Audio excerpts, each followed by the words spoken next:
so faded, you can barely see it.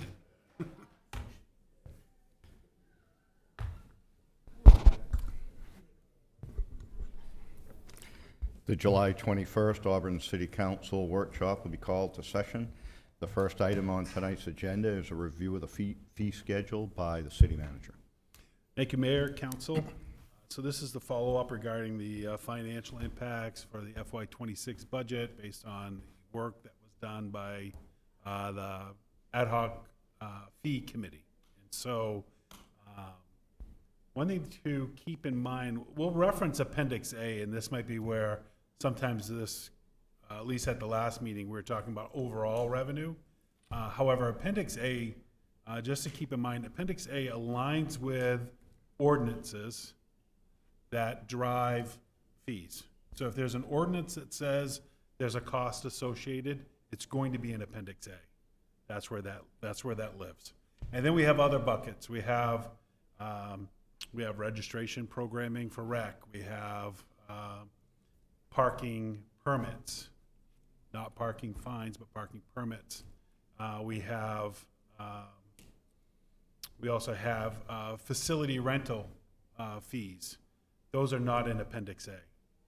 So at the meeting when we talked about the large amount, the 300 and some odd thousand, those were as a result of changes that we knew were coming as a result of the fee committee, because the fee committee looked at all of these different areas. And these are aligning with the budget changes that you adopted when you approved the revenue for the FY26 budget year. Just taking the appendixes, and it's also taking the ordinance, developing the ordinance for vacant properties. That came back. If you remember, we've had a couple workshops, discussions. The most recent version has gone to legal. Legal's reviewed that. Staff is looking at it now, making some adjustments from the legal review. That'll be coming back to you at the next meeting as a workshop. Then that'll be a first and second reading for the ordinance change. And then there'll be, at that second reading of that ordinance change, there'll be another Appendix A adjustment based on what you've decided for fee impacts for vacant properties. So that just kind of gives you a summary of when we have these numbers in the budget, some of them are driven by ordinance, driven by the Appendix A, some of them are driven by just you passing the budget authorizes some of those amounts to change because they're set by policy and the adjustment in the budget. That when you set the budget, you set policy direction. And so that sets some of that policy direction. If you remember when we talked about rec programming, we talked about trying to capture more of the administrative fees. And we did that broad 35% of those programs would have admin fees that would be adjusted to those. So those all went into effect July 1st, as well as rental fees, because we had discussed that in the budget process about needing to change that. We made that available. We included in the packet last meeting, so you'd see what those changes for the rentals were. So when it comes to where we're at tonight for these budget items, really what you'll be focusing on is a potential of $190,000 shortfall. This is the numbers that align with the items that you actually have to take action on at some point. One of those being building permits, changes within the building permits that's in Appendix A. The other one being parking permits, which you'll get later on. That's $50,000 for parking permits. And then the private vacant lots. Right now, we are anticipating about $65,000 from that. Because that's a new program and we needed to really look at that, we do have an offset of some other revenues that are coming in through a grant we received that'll offset that initial amount that we had in there. So that's why we have $65,000 is what we're anticipating for revenue to come from that. To deal with a budget shortfall, you kind of have a few options. one, you adopt the fee schedule that we're presenting, and then the other one that's coming, you adopt that. That addresses, it aligns the revenues with the budget. Revenues that we're pushing out as far as fee changes. The other piece is you can always reduce expenditures to align with a potential shortfall in the future. That diminishes whatever service is being provided or a program that's being provided. Or you could initiate a tax levy increase after. There's no way to do it for the tax bills that are going out. You're going to get an update regarding tax commitment during the presentation tonight. You'll see that. That motion's already happening. There's nothing you could do with that.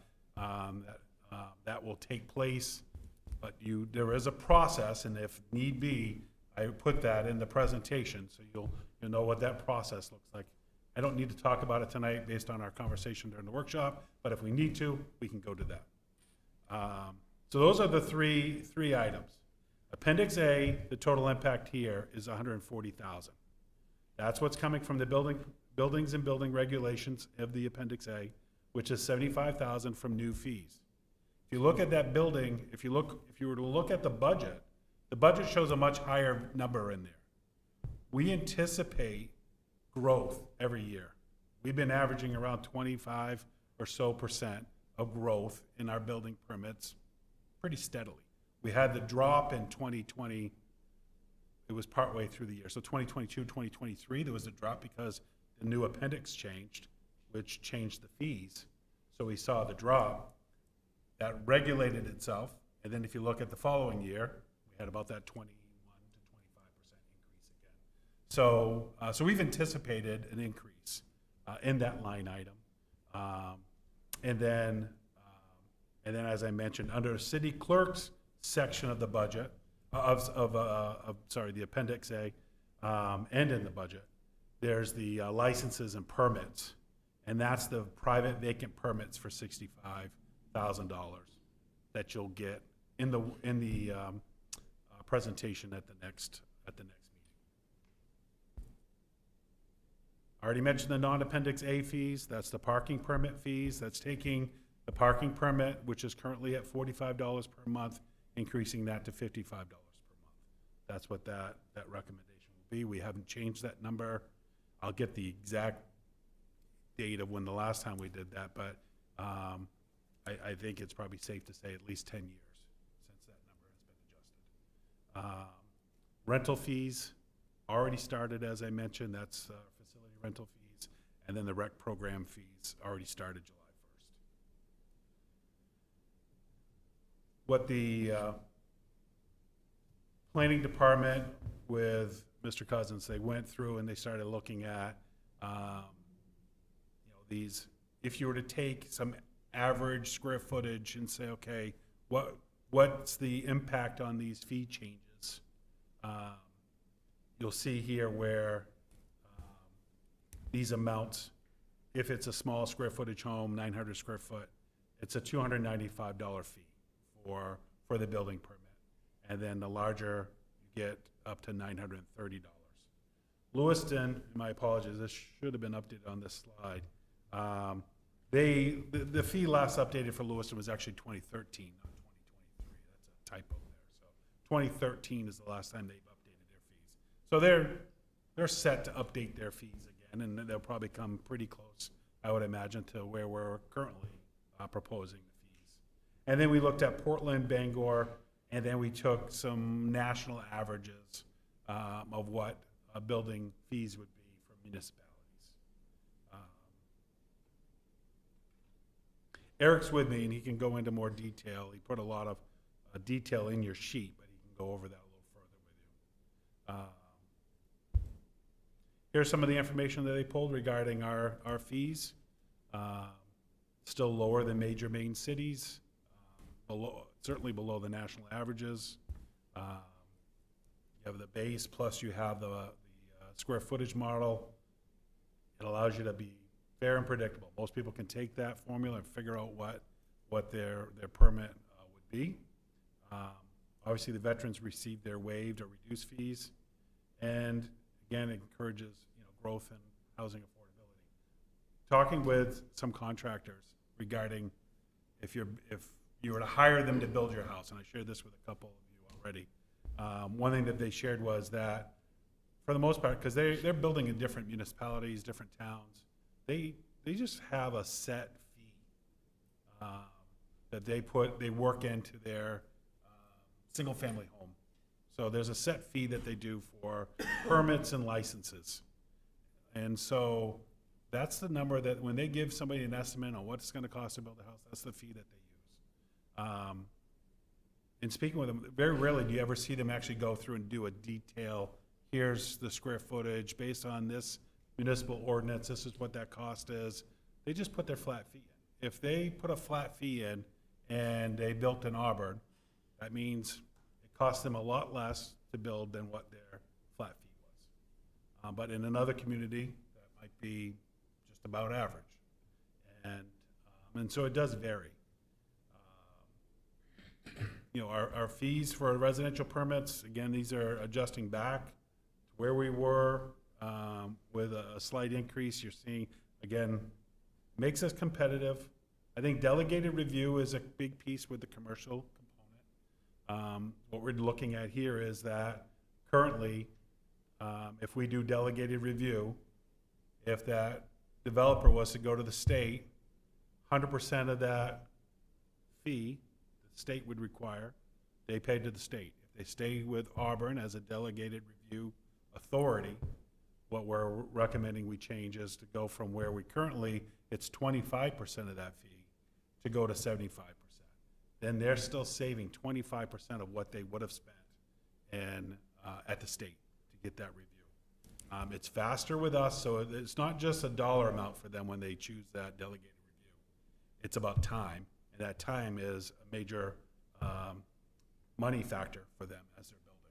So they can come right to our planning and permitting department, get that process underway, get the delegated review, and they're still saving. Eric will probably be able to give you additional money, but I mean, it's upwards of $10,000 of what they're saving just on some of the basic standard delegated review projects that we looked at, and I think there were 3 that we had put in that report just so you could see what kind of numbers we were looking at. So again, I don't want to go into the post-commitment tax levy adjustment process unless there's debate and discussions that we need to do that. What you have in the Appendix A is what we discussed at the last meeting, but now you have a little more of the clarity because it was not clear, especially when I had shared that it was around 300,000, but that was what the entire ad hoc committee had looked at, the actual appendix impact of the ones that we shared. So happy to answer questions. Questions from the council? Council Platt.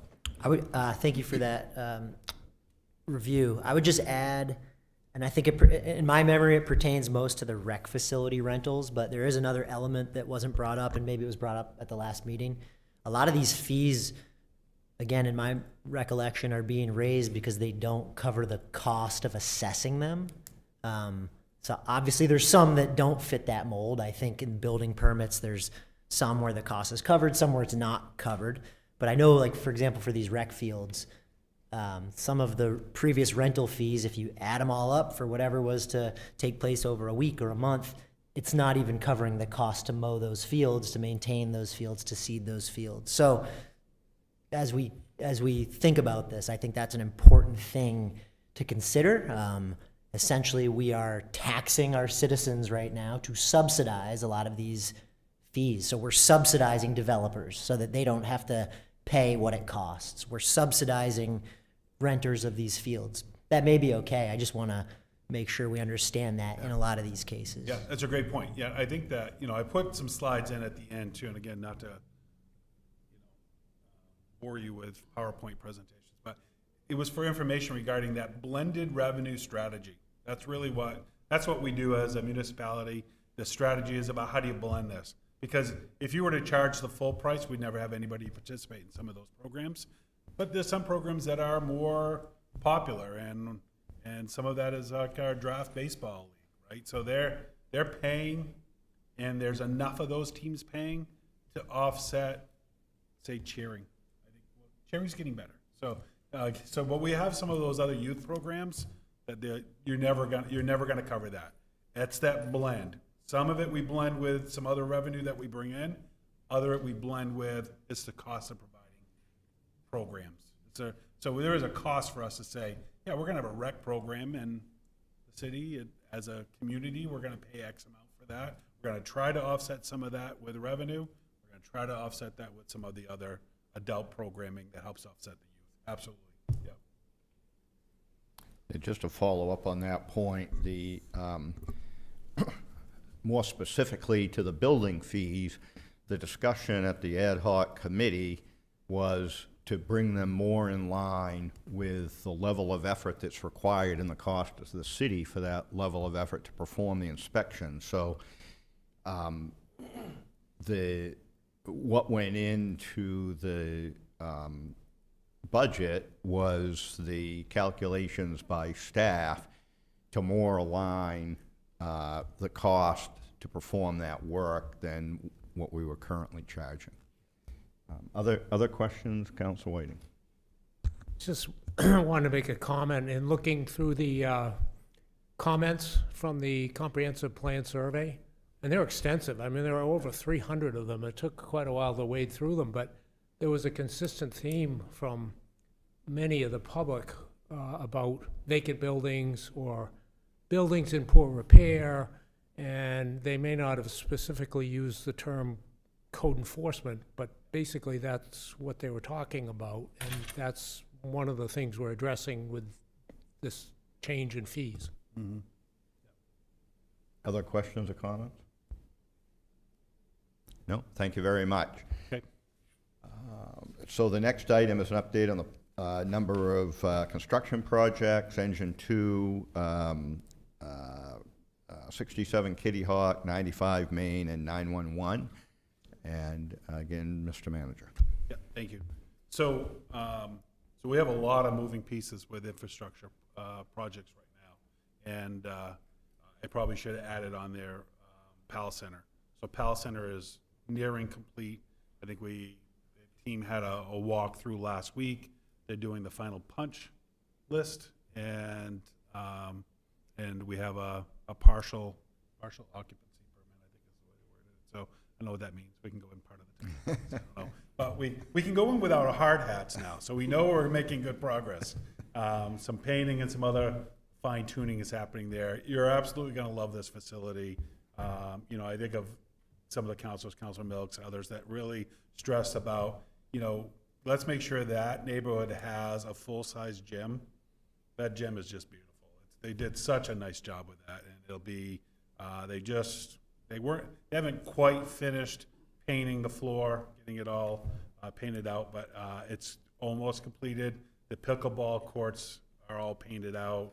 That'll be a great space when, during the day, when there's not youth programming going on in there. Those, I used to say seniors, I'm not saying seniors anymore.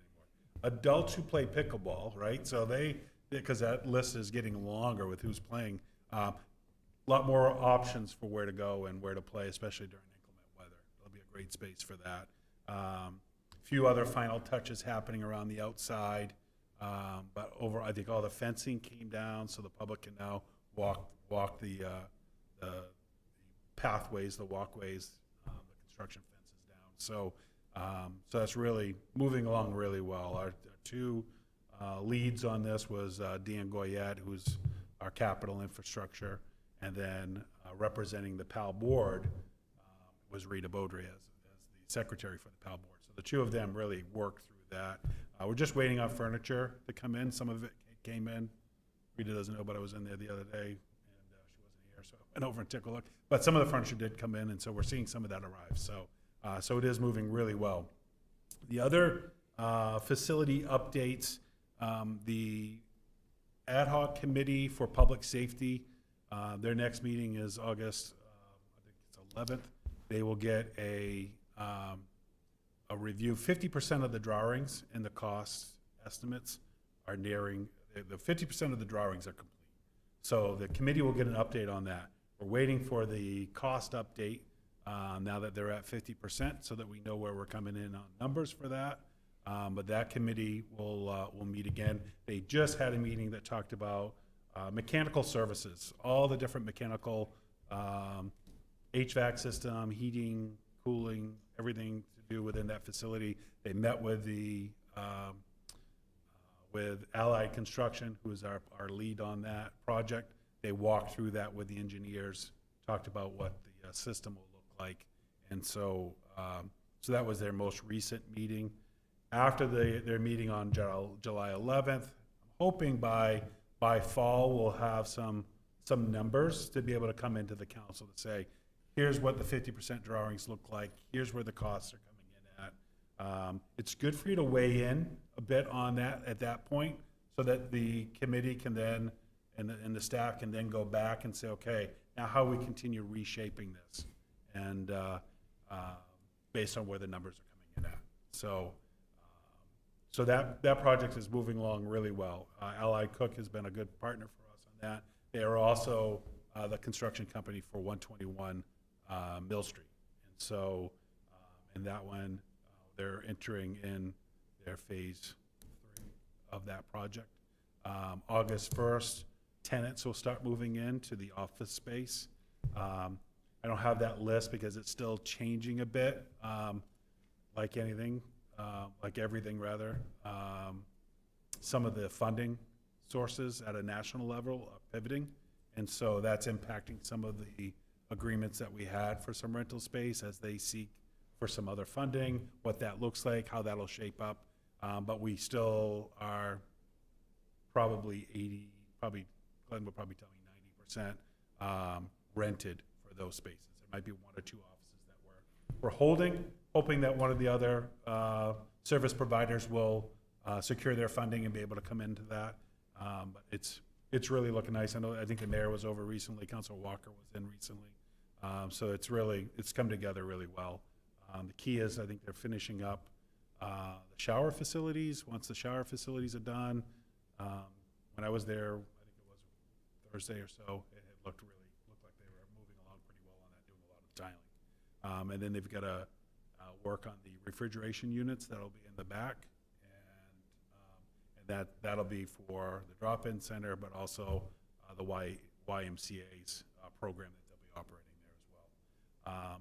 So a lot of moving pieces there still. They recently did some work around the grounds just to clean that up. We'll work on striping the parking lot next, just so that cars know where to go. Right now it's just everybody's parking everywhere, and so we'll make that a little more clear. We'll put handicap spaces in, and we'll start really dressing that up.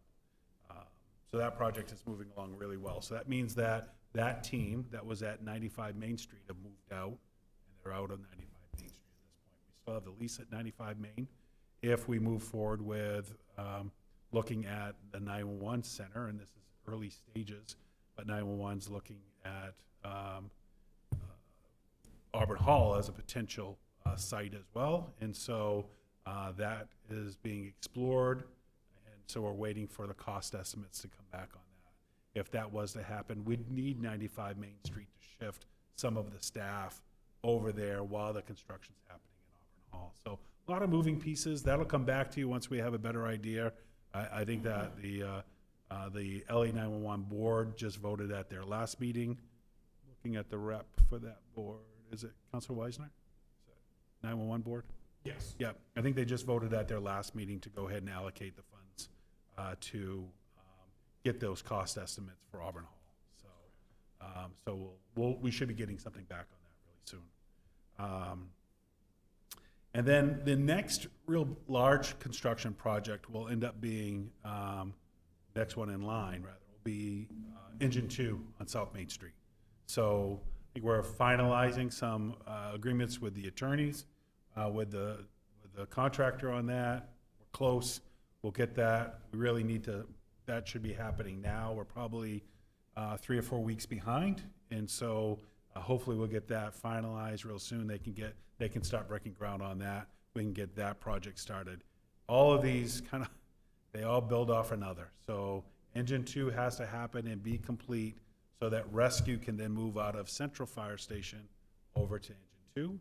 And Then fire will move to 67 Kitty Hawk for the temporary fire station, and then until the new public safety building's built. So we have a lot of moving pieces here. 67 Kitty Hawk, they've completed a good amount of all the cost estimates for 67 Kitty Hawk.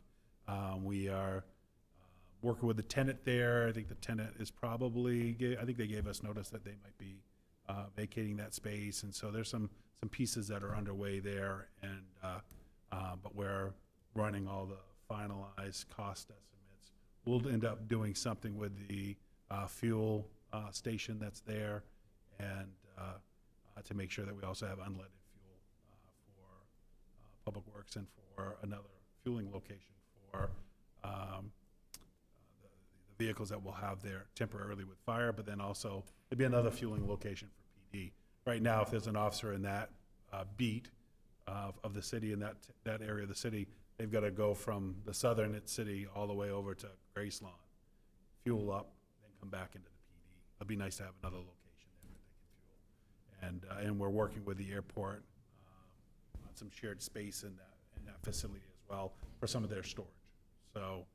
So a lot of moving pieces with this. Again, as some of these come through, we'll give you more updates. We'll provide you some quarterly updates on some of once they start construction. But I think that next one you'll probably end up seeing is 911. I think you'll probably see something on that soon. And then the other one will be the public safety facility coming back and saying, all right, here we are with 50% drawings. Here's where we know some of the costs are coming in at. What's your feedback on that?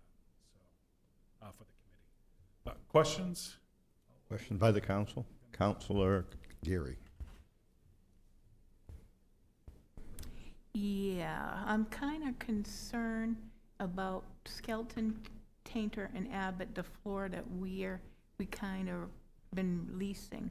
Because one of the thrusts of moving our general assistants and Glenn and a few others over to the 121 Mill Street was that the savings from the lease that because Glenn had said that he had another tenant that would take it over, so then it wouldn't cost us any more money because the other tenant will pick it up. But the money that Glenn would save from moving everybody over to 121 was supposed to go to the 121 project to help with the funding to do different things. So now I'm concerned if now the way it sounds, we're not going to get out of the lease next door. That's not going to bring the money that we need for 121, and we're just going to be on the hook for having more people stay over there. So the fees that were associated with that cost saving still stay, because those are ARPA fees for that purpose of what they were in there for. So that fee, Rita will start shifting, not paying that out of ARPA. That you've already reappropriated those fees to go towards the project at 121 Mill Street. That won't change. Now the question is regarding the rent for 95 Main Street. I've already notified LA 911 that if we have to shift our staff over into 95 Main Street while you do construction at Auburn Hall, then that cost is paid for by the project for 911. So that's where that money will end up coming from. But does the 911 have these extra resources in order to pay over there? Or is this money going to drive up the fees or what we have to pay? Lewiston has to pay a share in Auburn to run the 911, and anybody else that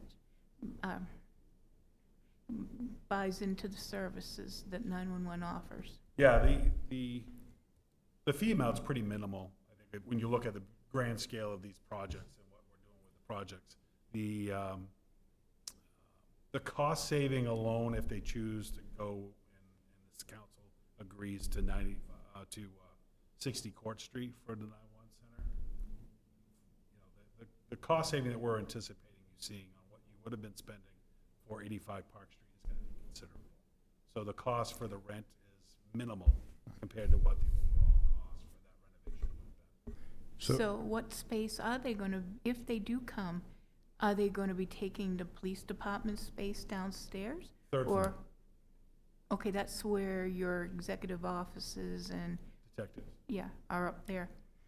But with the way our staff itself is growing and we're running out of space, I mean, where are we gonna find room for all these other people that we have within? Yeah, we've reviewed space needs, and so we're gaining the entire basement level that the police is in currently, and we're also gaining everything on this end of the third floor.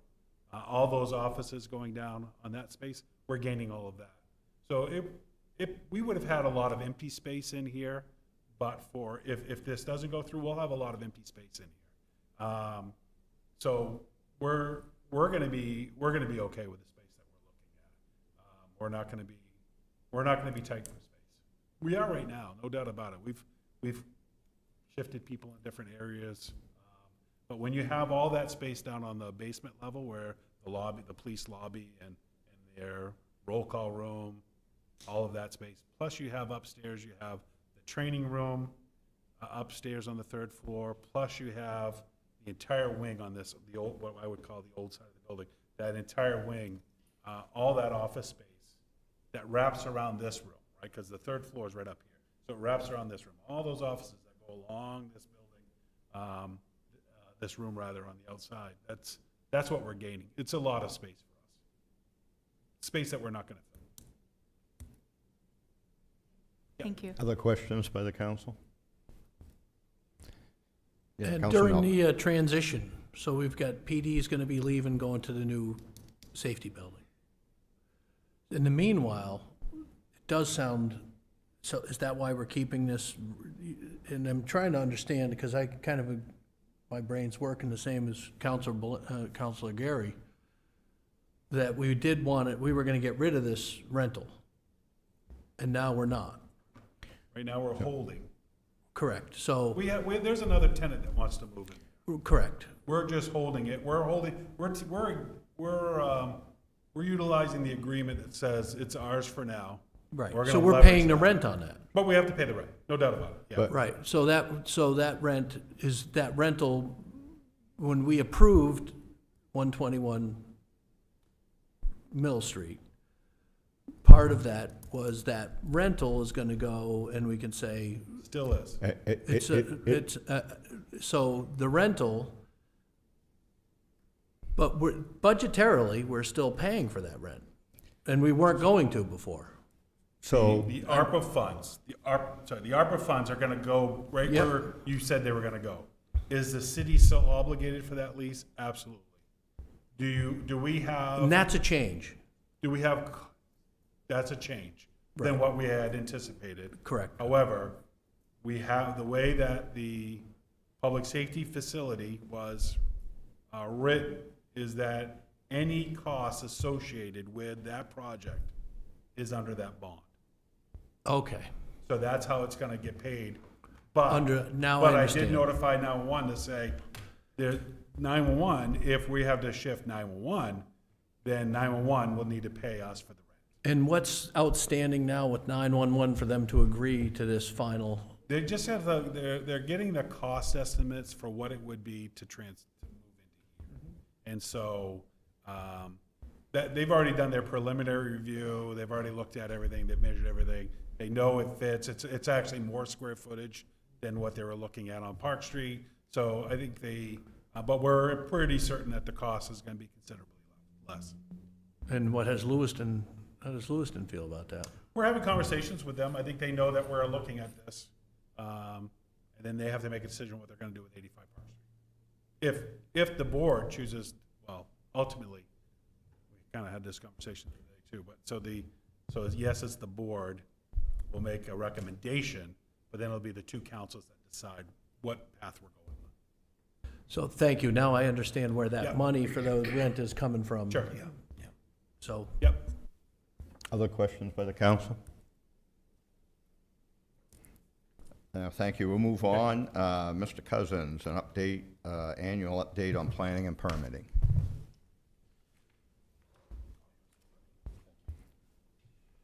Thank you, Mr. Mayor and City Council. David was planning on being here tonight as well, but he and his team had comprehensive plan events on Saturday and Sunday, and they also have events tomorrow night and Wednesday. So I told him to go home and mow his lawn. And I'll cover it, and if we end up with any questions that I can't answer, we can get those answers for you. So for 2025, the city had not a record in total investment for permits, but we did have a record in the total number of permits issued. On average, the permits were a little bit smaller. We landed at just shy of 65 million in declared value for permits. Our biggest year yet, fiscal year 22, was 74 and change, so we're right around 10 million short of a record, but we are sort of in second place as far as records go for total investment for building permits. If we look at the total number of permits, I know there's a lot of data here, but you can see the value, the declared permits from fiscal year 17 all the way down to 25. It's been a pretty steady increase, especially since fiscal year 20 to 21, when we really started to see that rise. I think it's been the number of permits rising over that period of time.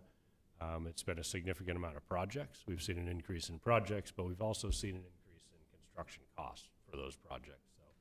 So even if we had the same permits that we had in fiscal year 18, they would cost more to build in fiscal year 25. So I think it's been a combination of all those things driving up the total declared value.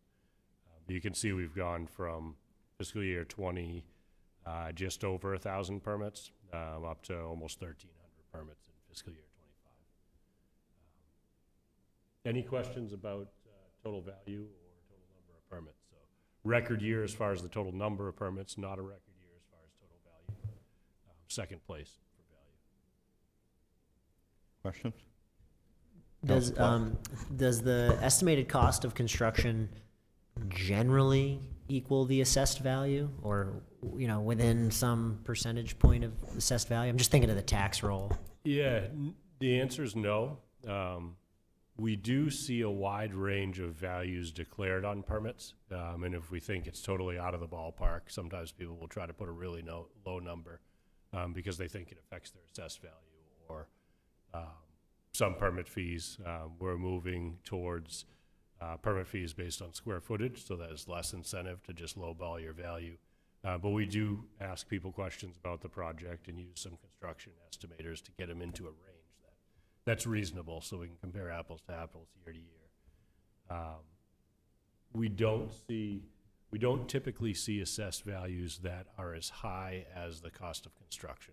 I think there's some business value, that initial investment that gets carried over a period of time, that it's generally costing more than what the next person walking through the door would be willing to pay for that development if they didn't have a specific use. We do see, I know with some buildings we've seen $3.5 million, construction costs, and seen around $2 million assessed value. So not apples to apples for construction and site costs. Council Walker? Do you have a breakdown on single homes versus apartment buildings? So I could give you that. I don't have that breakdown here. I do have one slide coming up that talks a little bit about the projects that were approved this year by staff or by planning board, that most of them have not gone to building permit stage. So it's pretty typical that we'll see what goes to planning board in fiscal year 25 might come for building permits in fiscal year 26. But I do know from that list, if you look at our projects that are currently approved or we expect to go to planning board very shortly, you will see that the majority of the housing units that we're seeing built are multifamily housing units. We haven't seen single family stop, but certainly the numbers are in multifamily right now. Whereas, not 10 years ago, that was different. There was much more of a balance. Until 2017-18 timeframe, most of the multifamily units that we were seeing were subsidized or they weren't happening. And we've seen that sort of flip. So there's market rate multifamily housing being built at a faster rate than singles. In the future, do you see that to be a problem?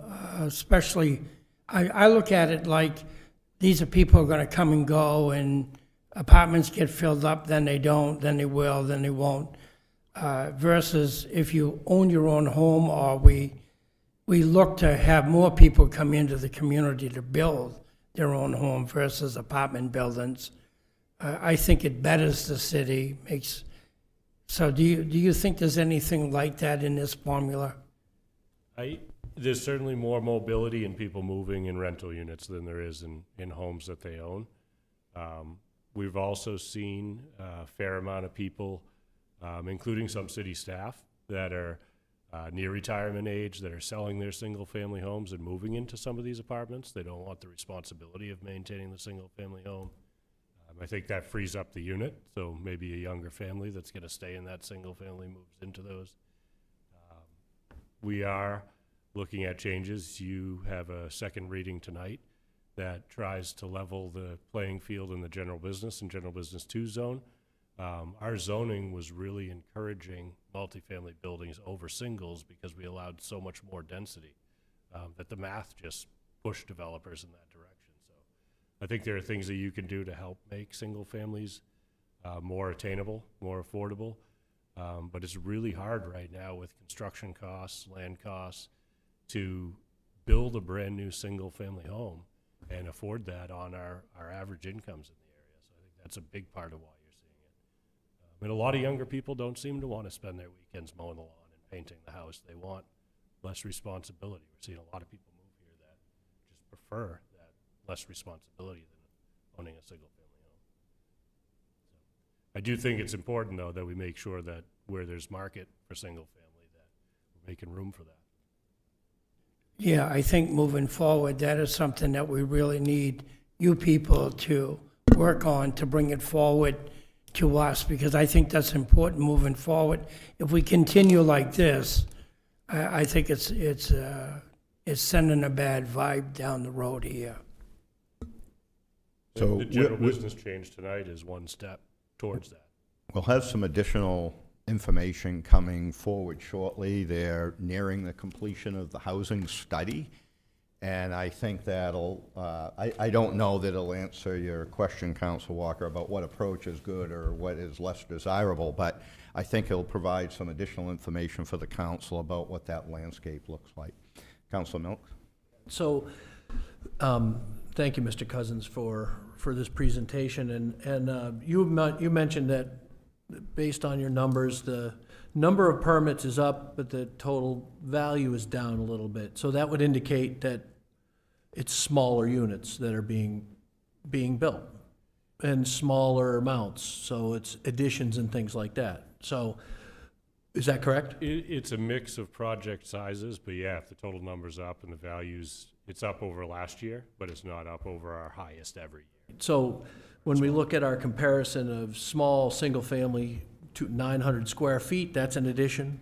That's what we're talking about, smaller additions, smaller type things. We're talking with property owners and developers that want to build units in that size range too, complete new units, Yeah. because that's a way to hit the affordability. So when we look at our fees for doing that versus Portland, we're 1/20th. So people would see that as something here that's a real advantage to building in Auburn. And Bangor, we're a fifth. So I just want to make that point. But with regards to the multifamily versus single family, there's also a market reality that it's too expensive to build you mentioned that you can't build a stick-built 1,200 square foot home in Auburn, anywhere, for $250,000. It's too expensive. That's why you've got $600,000 homes and why developers are building multifamilies, because there's the economies of scale. So that's what you're seeing in the marketplace. And we're making a decision as a city that we're not willing to open up land at a cheap amount to allow a developer to go economy of scale and build a whole lot of units in a particular area like we did in the old days and make them affordable because in the market rate, because we're just not willing to open that land up. So that's the reality when, if you're not gonna allow people to build a lot of, you know, economies of scale where neighborhoods I grew up in suburbia. Every third house looks the same, except, you know, the little gambrel on the front is on this side on that house, and it's on this side on Joey's house, and then around the corner, there's 3 that look the same, and they're ranches. Like in my neighborhood that I live in, it's all ranches. And we don't do that anymore. So that's a real challenge that we have. And I think we've kind of decided that we don't do that, but it's also an economic issue with the cost of building and the cost of labor and all that stuff. Councilor Gary? Thank you, Mr. Mayor. Sort of along the lines of what Council Walker says about we need to have more attainable homes, because what we're doing is we're displacing the Auburn residents that used to grow up, well, they grew up here, they spent their lives here, they raised their families here. So when the kids become of age to be able to try to find a place or build a place, we're not doing it.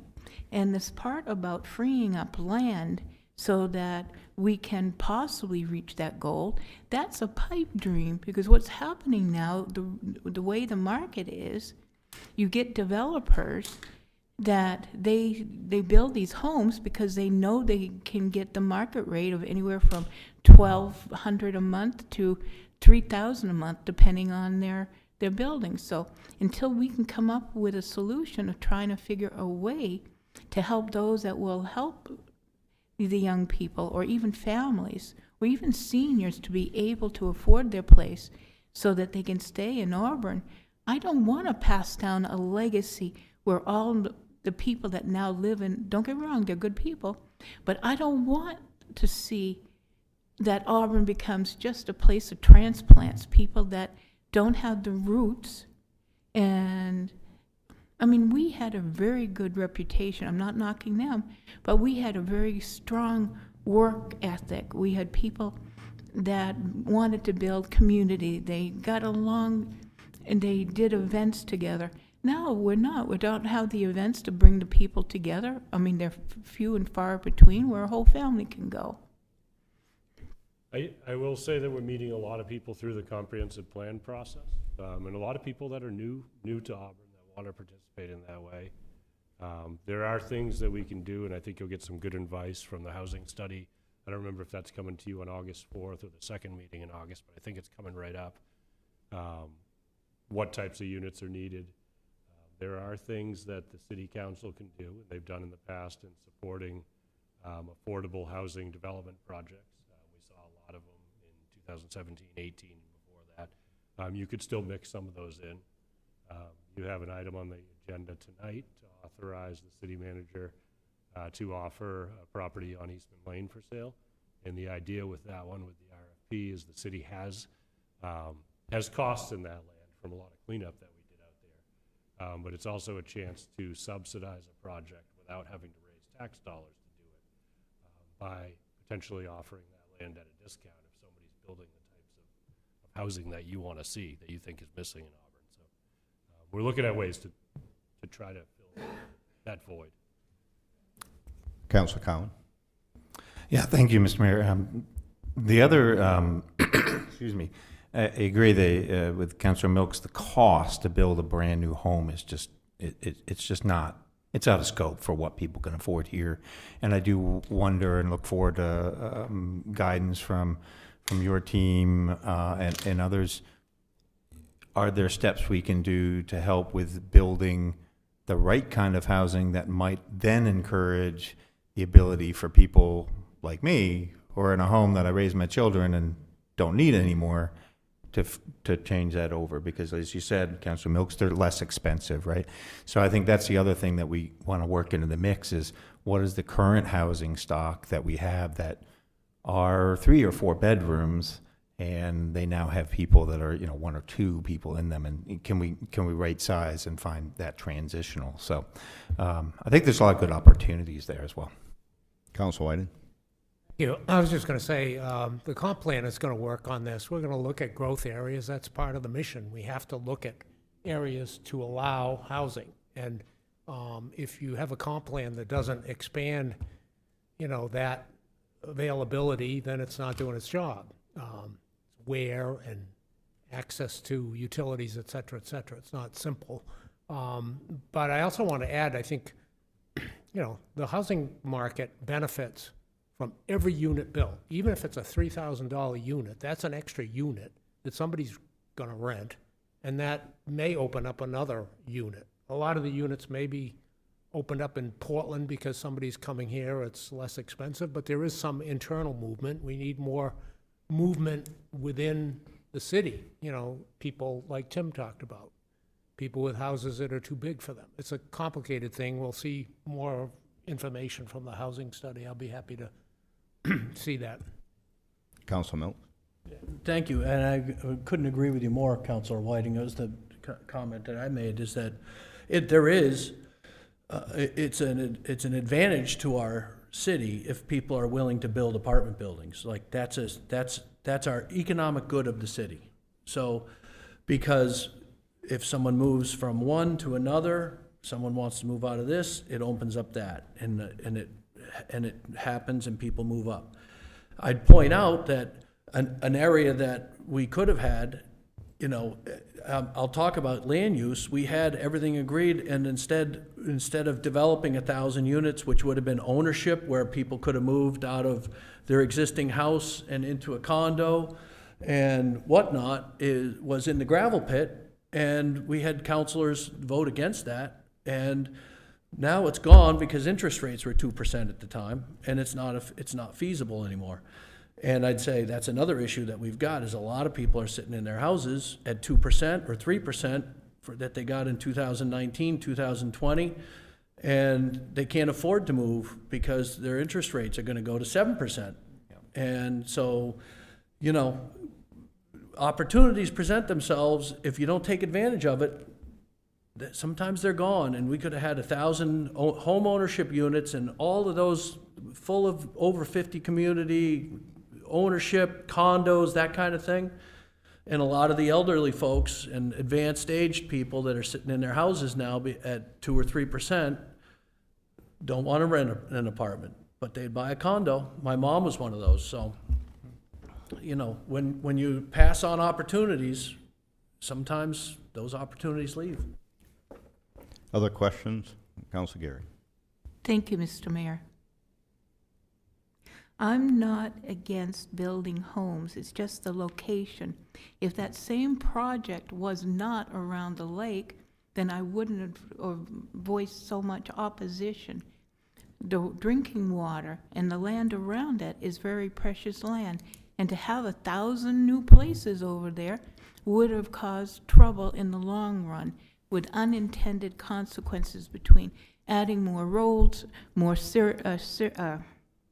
city services, having to be even more careful about how close to the lake.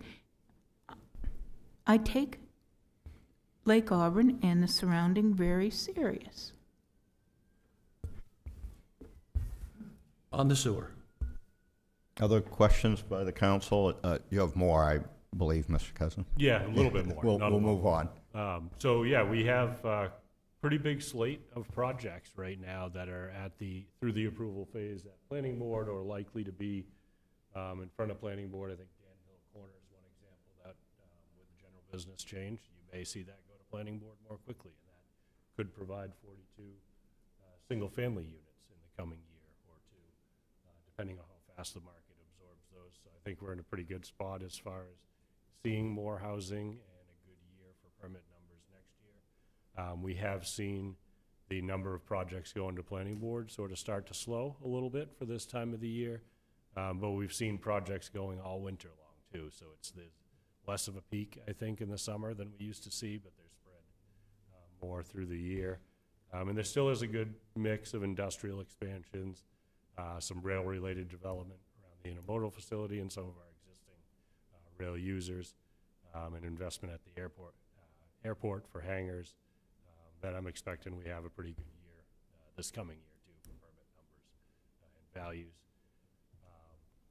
Staff is working on a lot of major capital projects. The comprehensive plan obviously is a big project that we're dedicating a lot of resources to.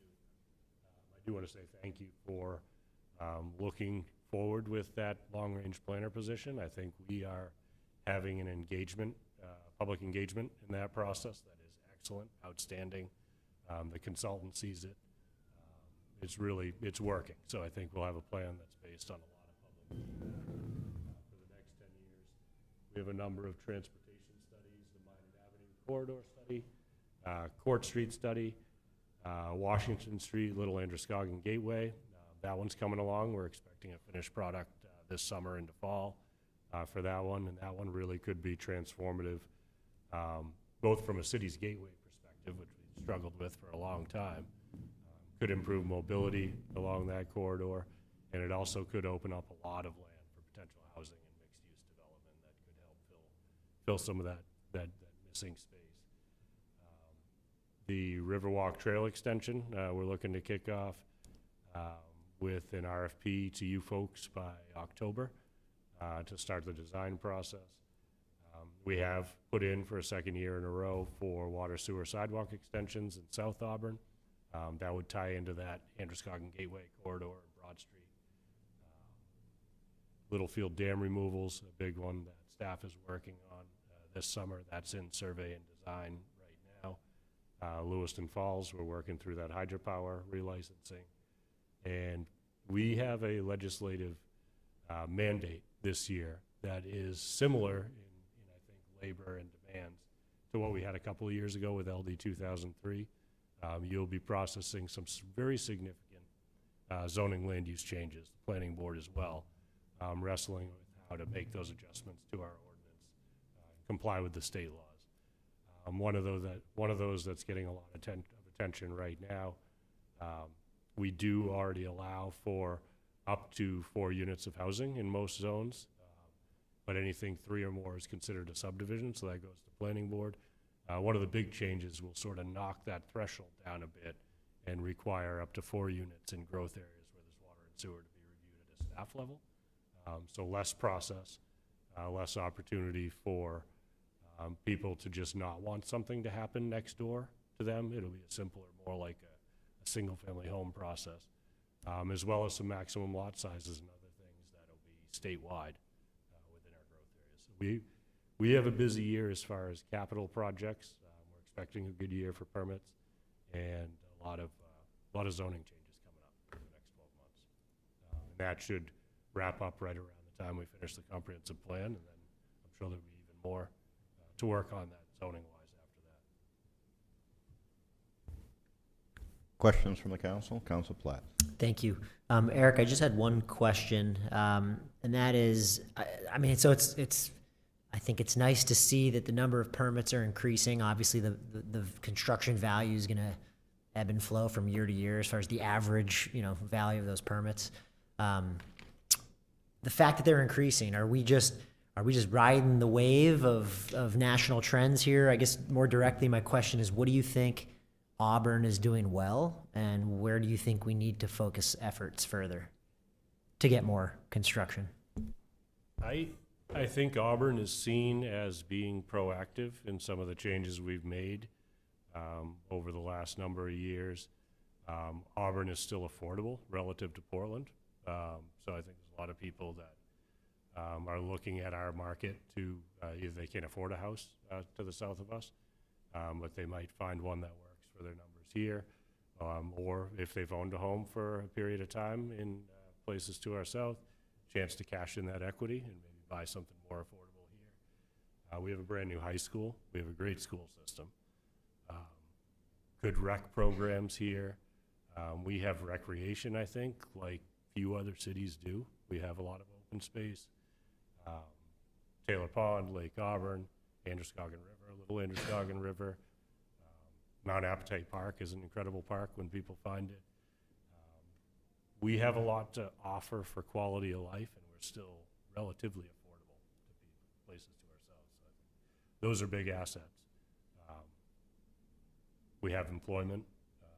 There's a lot of people that are traveling from out of town to get to Auburn to go to work and also to go to other places nearby that are easily commutable. So we have a lot of assets. I think it's a great place to live. Now you got to answer the flip side, though. Where do you think our areas of weakness are? I mean, I'm not asking you to like call out your department. I'm just saying, where, in your perspective, should we be, honing in our detail or our efforts to be even better, to be a better welcomer of new construction? Yeah, I think that the infrastructure projects that we're considering can make it better. Water and sewer extensions to allow some density along the Washington Street corridor, Broad Street, that we can't build now.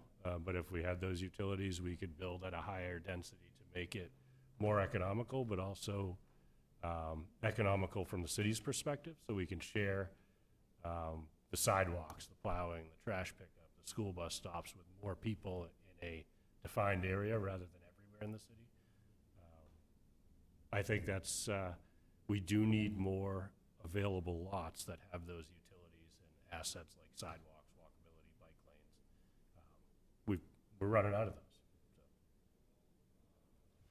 those. Other questions by the council? No? Do you have Thank you. further? Nope, No, that's good, it. great, thank you very much. That'll conclude the workshop, and the council will reconvene at 7 PM for the regular council meeting. Can we do that executive session? Oh, yes, we could. Thank you very much. That is a good suggestion. That will, we'll take up the executive session. There's no action.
Yeah, that's a lot. I know, I sat to sit. I sat to sit. The July 21st, 2025 Auburn City Council meeting will be called to order. Please join us in the Pledge of Allegiance. I pledge allegiance to the flag of the United States of America and to the republic for which it stands, one nation, under God, indivisible, with liberty and justice for all. Thank you. If we could have the councilors introduce themselves, starting with Councilor Gary. Good evening, I'm Belinda Gary, City Councilor at Large.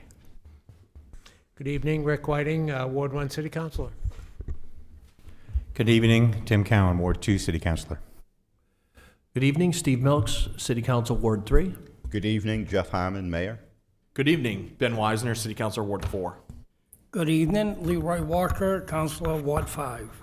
Good evening, Adam Platt, City Council at Large. Phil Kroll, City Manager. Thank you. The first item of business tonight is the consent agenda. There's 2 items on the consent agenda, appointing Frank Pippin to the Age-Friendly Community Committee and appointing Brennan Edwards as the student representative to the City Council. Is there a Motion to approve. Second. motion by Councilor Walker and seconded by Councilor Wisner? All those in favor? Opposed? 7 having voted in the affirmative and none in the negative, the motion's adopted. The next item is approval of the minutes of the July 7th, 2025 regular City Council meeting. Are there any errors or corrections? Not seeing any. Is there a motion? Motion to accept. Moved by Councilor Walker, seconded by Councilor Cowan. All those in favor? Opposed? Abstained? For the public, Councilor Platts wasn't here last meeting, and so he is abstaining from the approval of the minutes. We'll move on to communications, presentations, and recognitions. The first item is the oath of office for our new student representative, Brennan Edwards. Madam Clerk?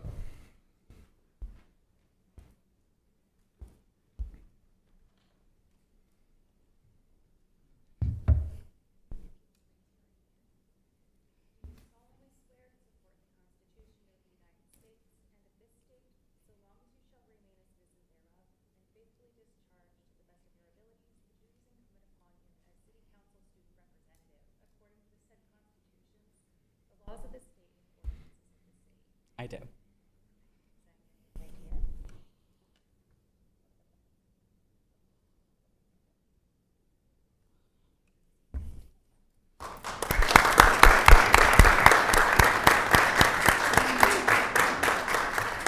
Congratulations, Mr. Edwards. We're very pleased to have you here, and we'll have you for the next couple of years. I guess you'll be a junior this year at Edward Little.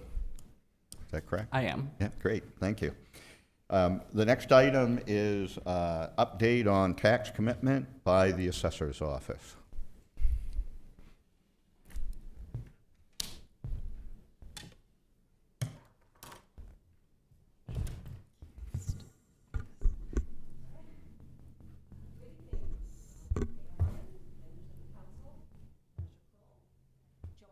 Am I on? Okay. So tax commitment, we are so thrilled. We are here to let you know that tax commitment has taken place. I'm not sure if you're aware, but I'm going to let you know that on the assessing schedule, that's a big deal. We work all year long to get to commitment. Our work schedule starts the day after commitment. We work the entire year, and we get to the next commitment. So when we finally reach the big day, it's really exciting. And I need to thank Joe and Ozzy and Connor for all of their hard work all through the year and getting us through this, improving to make sure our numbers were correct. Jessica, who is our tax collector, did an awesome job helping us and getting through the tax commitment. It was the first one, and you did an amazing job, and I truly appreciate it. I appreciate everything you did. So let's start. I'm just going to give you a brief overview of basically the valuation, the mill rate, our ratio, and then if you have questions, we're happy to answer them. This is taxable valuation. I'm not going to read the numbers. You can do that yourself. But taxable real estate, taxable PP, 24-25 combo comparison, that's taxable. If we add the exempt properties to that, we were about 6 million off $3 billion. So we had a lot of tax exempt properties as well. But that's the taxable and the comparison between the two. So we had a net taxable increase of a little bit over 29 million this year. We did not make any market adjustments this year. We let all the valuations ride, and we declared a ratio of 85%. The state certified our ratio at 66%. And so Joe worked on the sales ratio study, so I'm going to let him explain why we were able to come in at a ratio of 85%. So when Joe St. Peter, thank you, Council, for having us here tonight.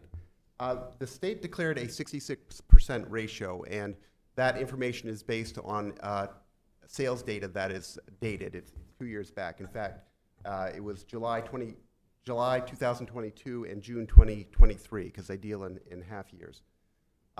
Because of market adjustments we made in the past, we were able to declare at 85%. So it's not that we're doing something in defiance of the state. We were able to make corrections to that. And we should have a similar effect next year when the 2022 data was based on sales from July 2023 to July 2024. Ratioing has an effect on our valuation. We lose some and we gain some. There's a net loss. For example, in personal property, in Betty, which is about 2/3 of our personal property assessment, we lose about $40 million by ratioing. So the goal is always to be at a higher ratio to kind of mitigate that loss in value. Okay? Okay. So homeowner impact, how is this 85% ratio dropping from 93 and the mill rate adjustment going to affect? This is an example. If you own a $300,000 home, you have a homestead on it, you can see the mill rate. We set on $22.88. That's the mill rate for this year. The valuation, the tax increase on this particular $300,000 property yearly, $220. I wanted to also let you know, as Joe said, when we ratio, we have to ratio exemptions as well. So last year, our homestead exemption was $23,250 of valuation. Because we went from 93% to 85%, the homestead value is now $21,250. Similarly, the veterans exemption, I didn't put it up there, but obviously that was also ratioed. So last year it was $5,580, and that has dropped to $5,100 of valuation.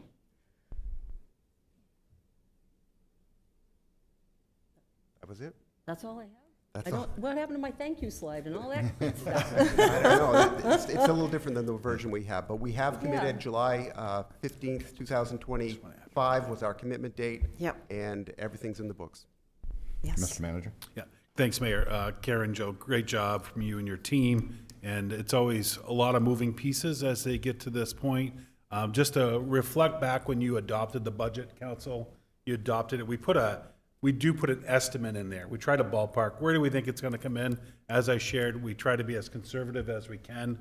The increase that we had budgeted or estimated was for the mill rate to increase $1.01. And as you can see where it came in at, the work that was done, the new values that came in certainly helped with that. We'll continue monitoring state ratio, right? That'll come up again next year. That's something that, as Joe mentioned, they're 2 years behind. We're hoping we'll continue looking at that data. Joe digs right into that data. He knows where those sales ratios are. We'll look at that again. What we hope to see is that state ratio, as they look at sales, maybe that would shift based on a new year. But we're in that process for the reval. So we really want to try to hold ground as best we can to get to the reval, and then that will roll out in FY '28 is the goal for the reval. So, Right. thanks. Questions by the council? Council Milk. Thank you, Mr. Mayor. Mr. Manager, in our budget it was 101 increase, and it was 60, I'm sorry, Ms. Scammon? Yes. 63 cents, is that what it went up? That is correct, So- 63 So we're increase. looking at 38 cents difference from what we had in our budget. That was just the estimate. Your budget Yeah. numbers never change. Correct. You lock those in. We had said, we thought it was gonna be But the- $1.01, but ended up being But the 63 cents. expenses will come down. No, our expenses all remain The the revenue same. comes- All that remains the same. We So- had it's a scenario based. If we saw, I think we put in like 25 million. Yes. And if it was 25 million, that's what it would have been. I think it ended up being 29, but the value shifted too. So that's where the change came in at 63. So the tax levy goes down. Tax levy if you look at that bottom component, that's where that shifts. Absolutely. That tax levy shifts, but nothing happens with the budget you approved or the revenue you approved. Okay. Yeah. Just the amount that someone pays or doesn't pay. What we had estimated. The burden Not what onto was the the burden on individual citizens, yes, taxpayers right. less because we have So more anybody with a taxable homestead value than exemption is gonna estimated. see a tax increase of $220, based on what that. Based on a said. $300,000 home, if they have a home. homestead, yes, they're going to see an increase of $220 per year. And a $600,000 house is $440. Yeah. Thereabouts, okay. Thank you. Council Gary? Thank you, Mr. Mayor. How is this going to affect our revenue sharing with the state if they come in at a lower number than what you have? No, so the state revenue share is built on sales tax. There is formulas that go into that as it pertains to our population. There's behind the scenes, I call it a black box. That's where the state kind of works through that. Because there's revenue share 1 and there's also revenue share 2. So those two amounts is where we get to our state revenue share dollars. So it comes strictly through sales tax. Because I thought if we weren't up to like 100% or whatever percent of evaluation, then we'd get less money back. We get less money in the homestead reimbursement. Okay. Yeah, absolutely. The state, Yeah. for these other calculations, the state adjusts everybody to 100%, right? So that it's equitable when they do their calculation. Council Whiting? I should know the answer to this question, but do the personal property taxes fluctuate a lot every year? Because it's quite Absolutely. a drop, and I didn't know if it was like depreciation, is it? That's part of it, yes. It's also partly in what's reported, businesses that close. Yep. I mean, the larger taxpayers, like Cambrians or some of the bigger, industrial bases, they report a lot, and that affects a lot of what our personal property base is. But typically, yes, the value will drop in personal property every year. Other questions? Council Platt? Thank you. I had a question about, I was curious if Tyler Technologies has reached out to, calm any concerns we might have about tax bills going out improperly this year. Didn't we have an issue with them last year? We did. So they mentioned that tax commitment has been complete. So tax that means we're commitment is good? complete. No Okay. issues with our Tyler Technologies. I wasn't sure if they only had thing addressed that issue. They a did. year They did after. address that, and the only thing that we are in the process of right now is going back and forth with our tax bill printer to make sure the bills themselves show up correctly, but that's not a Tyler Tech issue, and that's something that happens every year. Other questions or comments from the council? Not Just, seeing any? just Thank- thanks for all your hard work. Yeah, Thank you. Thank you very much. We'll move on to the first open session of the evening. If there's any members of the public that would like to address the council regarding matters that are not on tonight's agenda, please approach the podium and provide your name and address.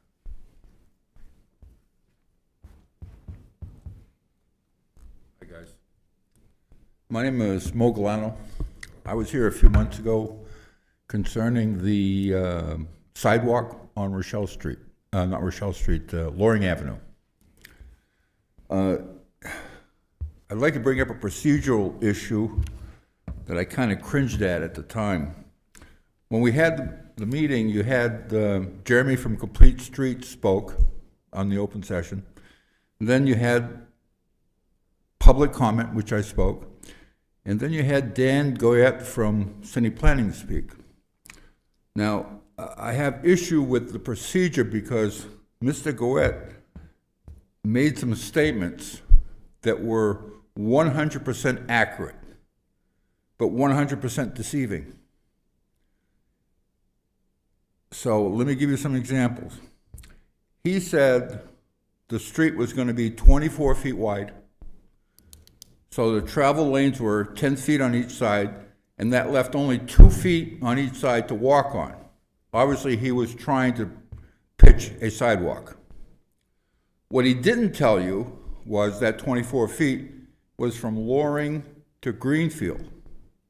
From Greenfield to 7th Street, which is the main artery to the school, the street is going to be 28 feet wide. He didn't tell you that. He omitted that. First issue. Second issue, and originally when we started to oppose the sidewalk, we also were opposing the curbing also.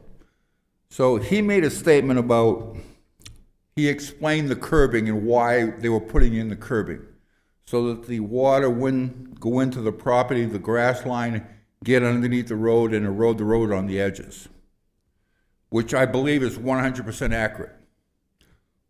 What he didn't tell you is Loring has never had a curbing and has never had an issue with the sides caving in. The road is a disaster. It's really bad, but it's from construction and this and that. It's never from the erosion on the side. My issue is he was the last one to speak. So this is the information the board got. We didn't have a chance to counter that and say, hey, look, you didn't tell them about the 28 feet. You didn't tell them about not having an issue with the sidewalk and the curbing, that it never was an issue. So I'm going to ask that in the future, when those statements are made, because we tried to get up and speak after, and we weren't allowed, after he spoke, because we had already spoken. So I'm going to ask that either they speak first and we get a chance to speak, or if they speak, we get a chance to counter or add information that is relevant. Because I was really, I was a little upset, the statements that he made, although they were, again, 100% truthful, 100% accurate. It's just what he left out that really upset me. And we didn't have a chance to say, hey, this section over here is 28 feet, which you guys weren't aware of at the time. That's my pitch for tonight. Thank you. Thank you very much. If there's any other member of the public who'd like to address the council, please approach the podium, provide your name and address.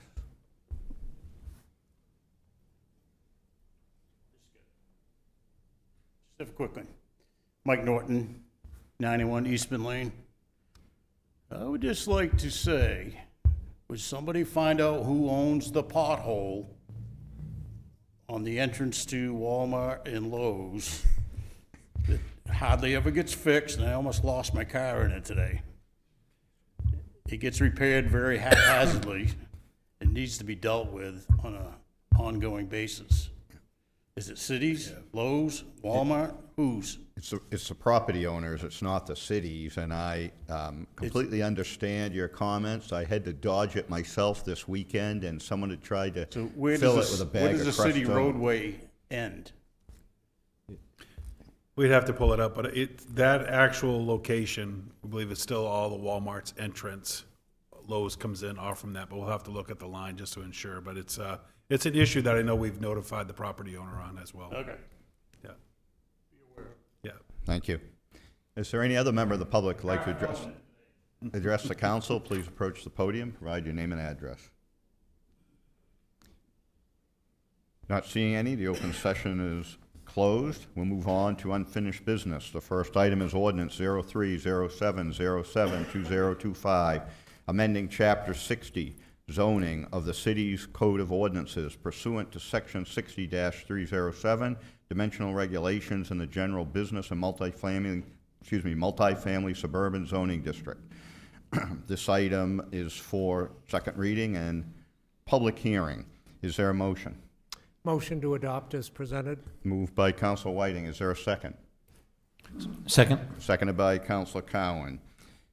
We'll open the public hearing. If there's any member of the public that would like to address the council on this item, please approach the podium and provide your name and address.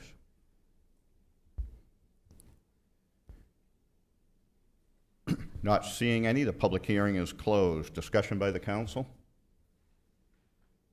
Is the council ready for the question? Vote will be by roll call. The clerk will call the roll. Counselor Walker, Yes. Counselor Platts, Yes. Counselor Gary, Yes. Counselor Whiting, Yes. Counselor Cowan, Yes. Counselor Milks, Yes. Counselor Weisner. Yes. 7 having voted in the affirmative and none in the negative, the motion is adopted. The next item is Order 6407212025, authorizing the city manager to sell tax-acquired property at 145 Eastman Lane. For the public that might be watching, this is city-owned property for which the city would intend to issue an RFQ to solicit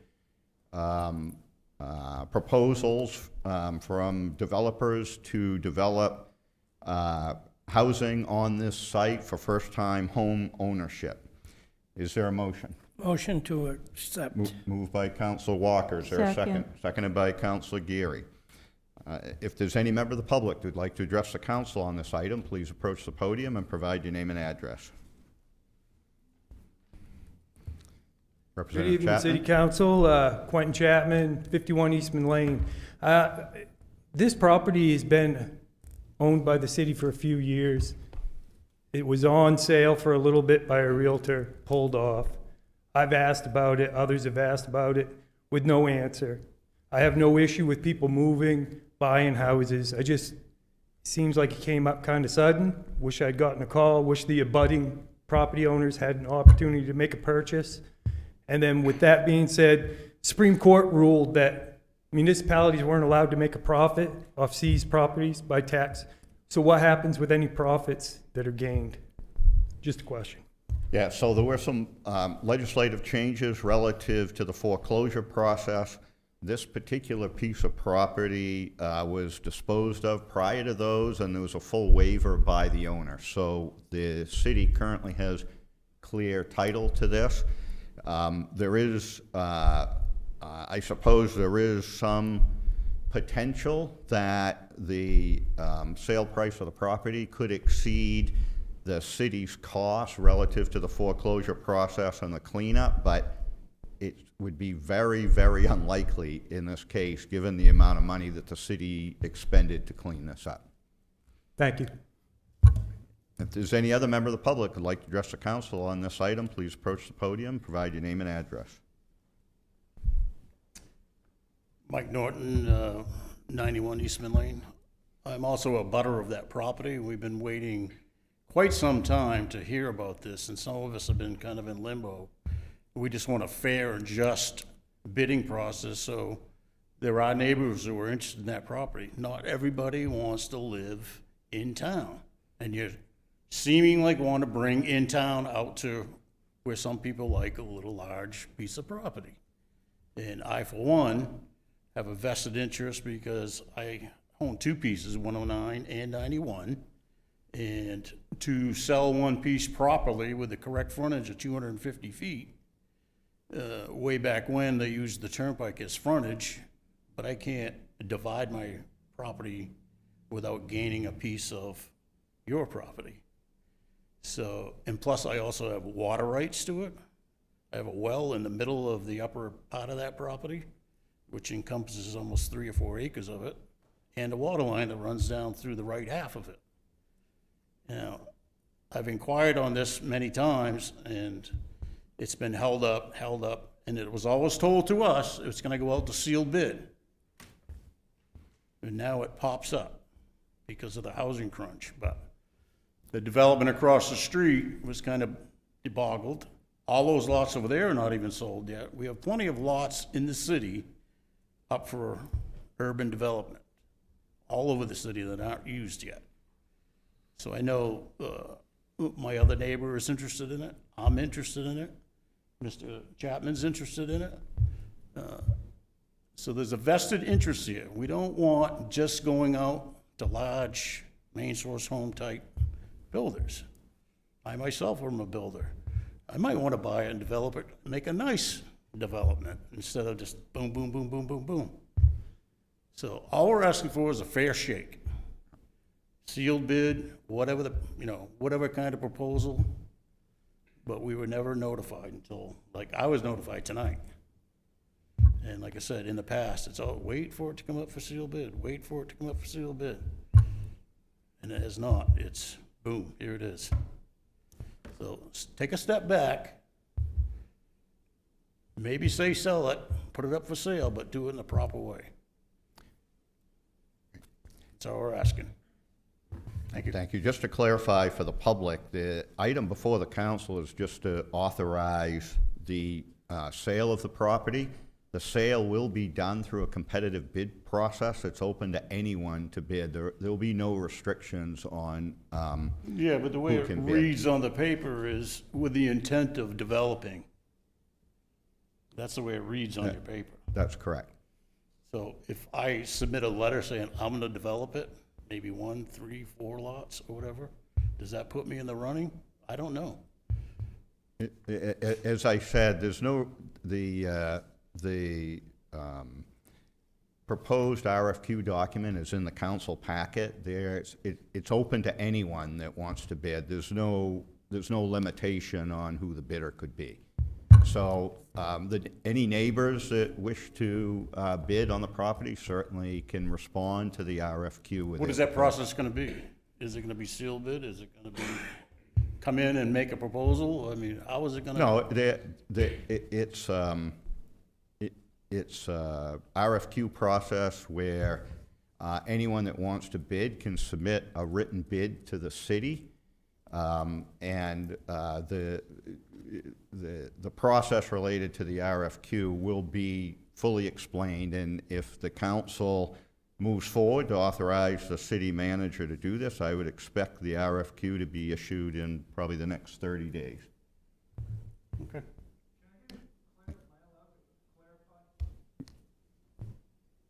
No, I don't think we want to get into a long discussion about the RFQ process. The whole process around will be explained in the document. The matter before the council tonight is really just authorizing the sale.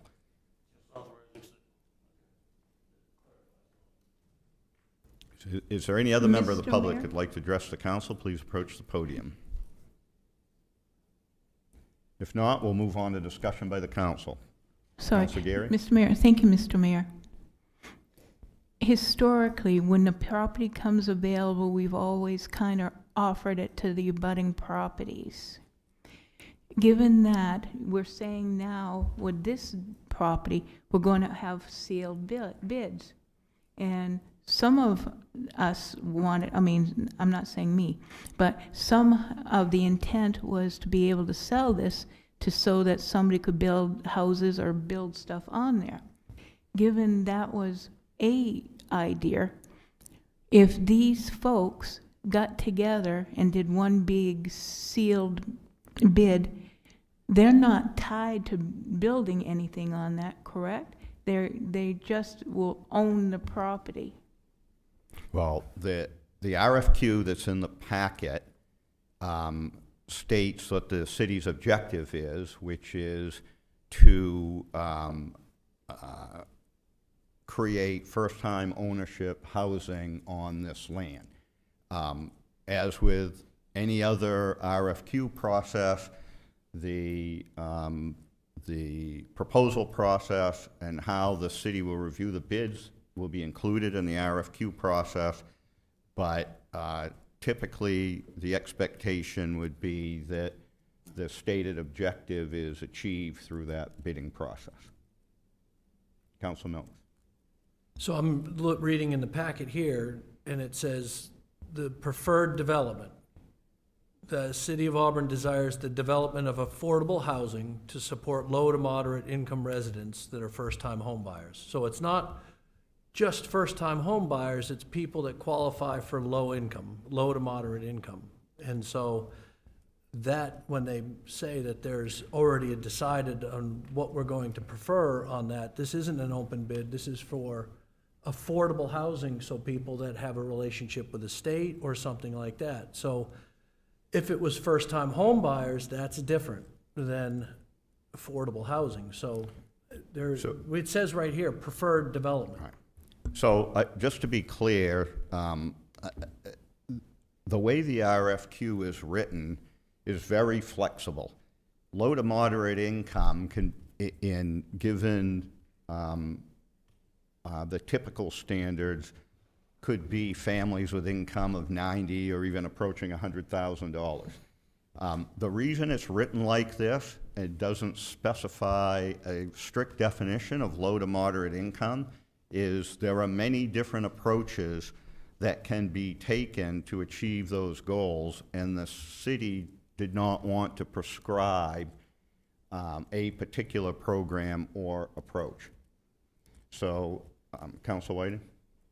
I just would like to point out that with these programs, it's very difficult for people that are on the lower end of the income range to qualify to build or to buy a home. And the reality is that the bulk of the people who would probably qualify for this are probably going to be between 100 and 120% of area median income to be able to afford the mortgages on the properties. And you know, it shows a range of different things. So I think it's highly unlikely that you would have low-income housing occupied, or housing that's occupied by lower-income people that they can't afford. That's not the intention. Council Milks? I think the issue isn't, it's that we're stating that you have to, it's making requirements. It's, instead of selling the lot and letting the people that buy the lot build what they'd like, and we could say, hey, first-time home buyers, we're not gonna put multifamilies out there. That's different than saying, all right, somebody with a clipboard's gonna decide whether or not the person that wants to buy that property has the qualifications to do that. And I disagree with that. Council Platts? Yeah, I just wanted to state I guess I feel split on this. I support this vote. I will vote today to allow the city to move forward with this. However, out of respect for these gentlemen and anyone else who, you know, feels like they've been waiting for this to open up, I would say, I understand our preferred development is what's stated. I just want to say on the record, I would hope that on a butter who's looking to buy the parcel to put on an ADU or an expansion, or, you know, something that isn't our preferred development, I hope that does not hurt them in the RFQ. If what you're saying is true, that anyone can apply, I just would want to make sure that any abutter who isn't looking to put in a low-income housing development has an equal chance to someone who does. And then I would also say, I don't know the contextual history of what Councilor Gary said about in the past we've offered this to abutters. I don't know if there's any legal path for us to open up the bidding process to a certain cohort ahead of time. I don't know what legal rights we have, but when I think about housing developments and I think about low-income housing, I'm all for it. Obviously, I'm going to vote for it pretty much every time, but this is a smaller parcel in a area surrounded by residences. If the outcome of this parcel was that an abutter owned it and didn't turn it into a development, I'm fine with that. So if this vote is simply prescribing, you know, allowing the city manager to move forward and make all the preparations to sell this property, I'm in favor of that, as long as we can guarantee that if I want to buy the property to put up a shed, that is considered the same value as someone who wants to come in and put in, 6 units. Mr. Manager? Thanks. Council Platts, what Council Gary's speaking to a lot of times is the small strips of property that are non-conforming as they stand on their own. Then we will look to the abutters on those parcels because that's really who would who would take them. Sometimes it might help them add space for an ADU or whatever it might be.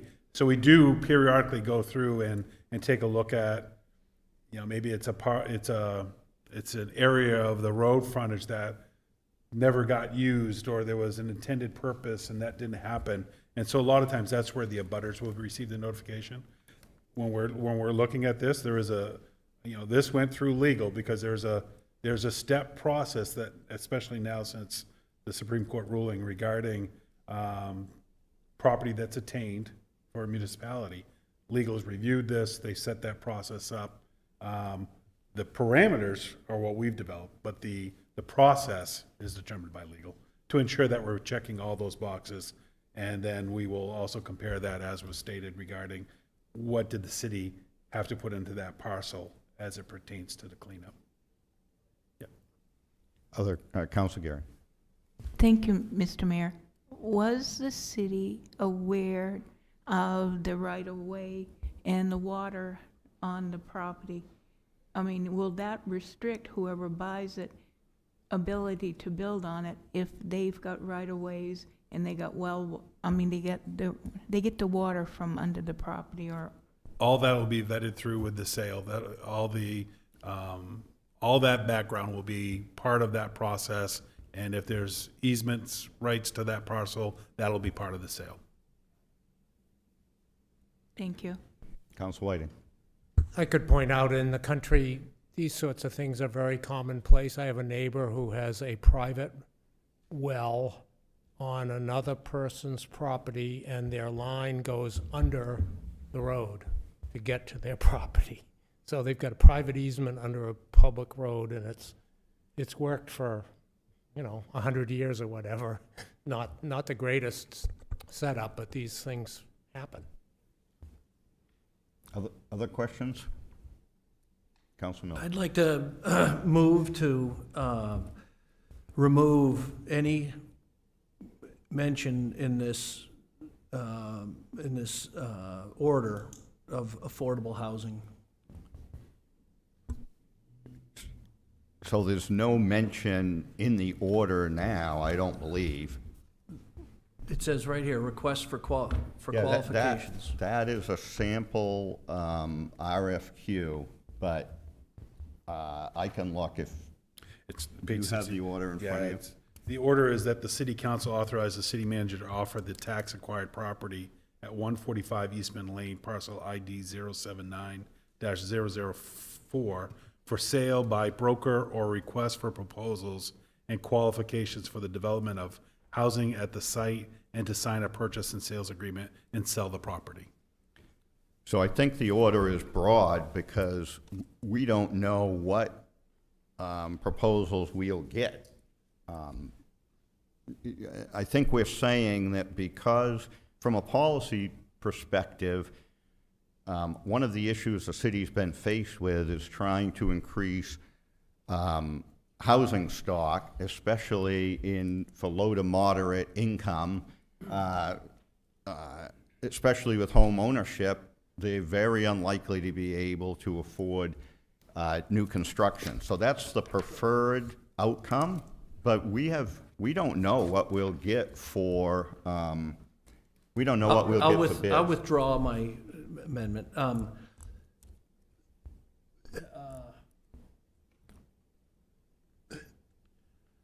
We have in this packet here's my question. Who's going to decide? So you're authorizing the city manager, based on the conversations we're having here. When we get those, we'll have a conversation before I actually sell this property to say, here's what we received by seal bid. These are all coming through seal bid.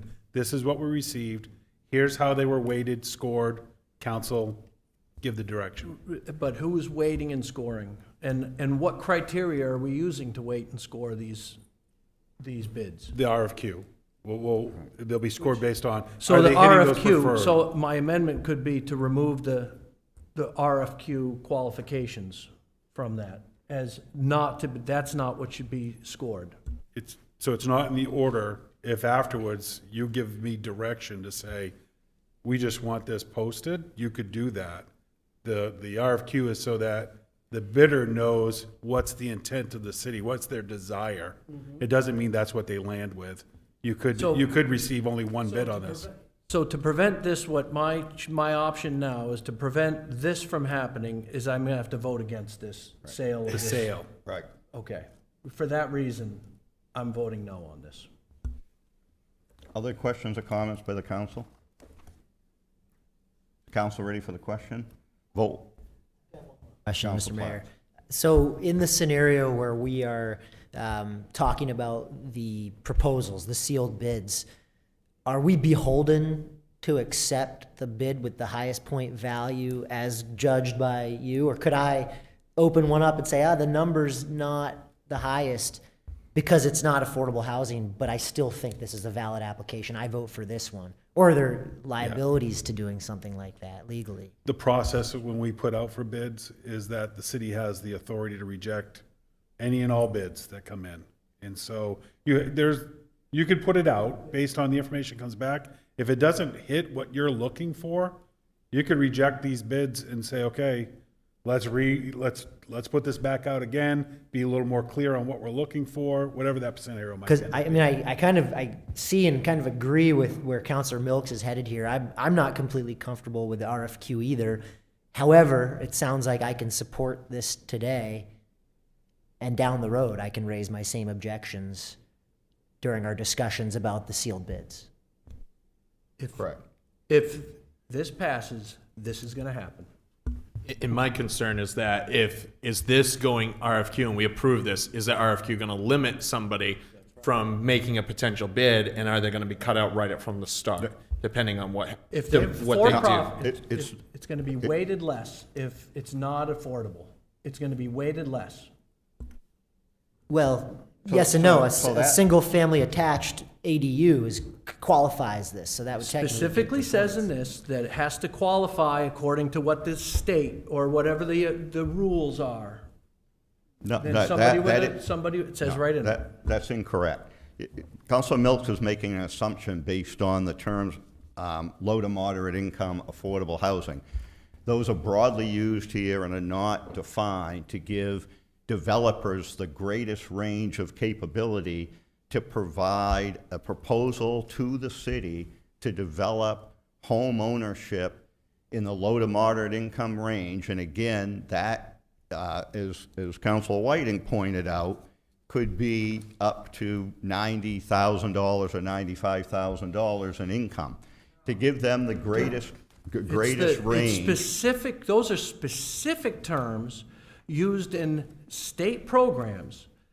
This is specific terminology used to identify specific development that is by law, you have to you have to match certain criteria. So And- that- and it rules other people out. That's absolutely incorrect. In fact, the RFQ was developed in a way to avoid linkage to any particular state or federal program, to give developers the widest range of opportunity to provide us with a proposal of how they would achieve the goal of first-time home ownership for low to moderate income residents without tying to any programs.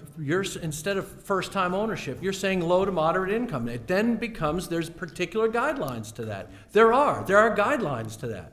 And you're saying that somebody can't build, that we're gonna score you less if you are not gonna build affordable according to the definition, low to moderate income. Councilor. I've worked in housing for 40 years. Let me tell you that there are thousands of definitions depending on what type of program you're talking about. One program says 60% is low income. Another program says 80% is low income. Another program says 120% is low income. This is very vague. It shows intention, but it's not specific. And the idea that a low-income person is going to own a home isn't happening anywhere in this country today. It simply does not happen. No low-income person can afford to buy a home. It's moderate income, and the likelihood if we have a successful presentation or response, is that the bulk of the people will be between 100 and 120% of area median income to be able to pay the mortgage. Period. Other questions or comments by the council? I'm just Councilman. simply reading what's on the piece of paper. And I realized that what you just stated is even more reason for me to vote against it. Other questions or comments by the council? Is council ready for the question? The vote will be by show of hands. All those in favor? Opposed? 4 having voted in the affirmative and 3 in the negative, the motion is adopted. The next item is Order 6507212025. This is action on a tax abatement for 27 Beacon Street for the 2023-2024 tax year. For clarification for the council and members of the public, this is an abatement process that allows the city to correct errors older than 1 year. Ms. Scammon is here from the assessor's office and can answer any questions on this, but the assessor's office has the ability to make the correction due to a titling error for 1 year, but needs the authority of the council for prior years before the last year. Is there a motion? So moved. Moved by Councilor Cowan, seconded by Councilor Geary. Before we move on to public comment, Ms. Scammon, do you want to make any presentation about the basis for the abatement request? Of course. So this came about because there was a transfer back in 2021. We had a house on one side of the street, and the garage was on the other side of the street on a separate parcel of land. When the transfer occurred, the house was transferred, the garage was not transferred. This was never brought to our attention until this year.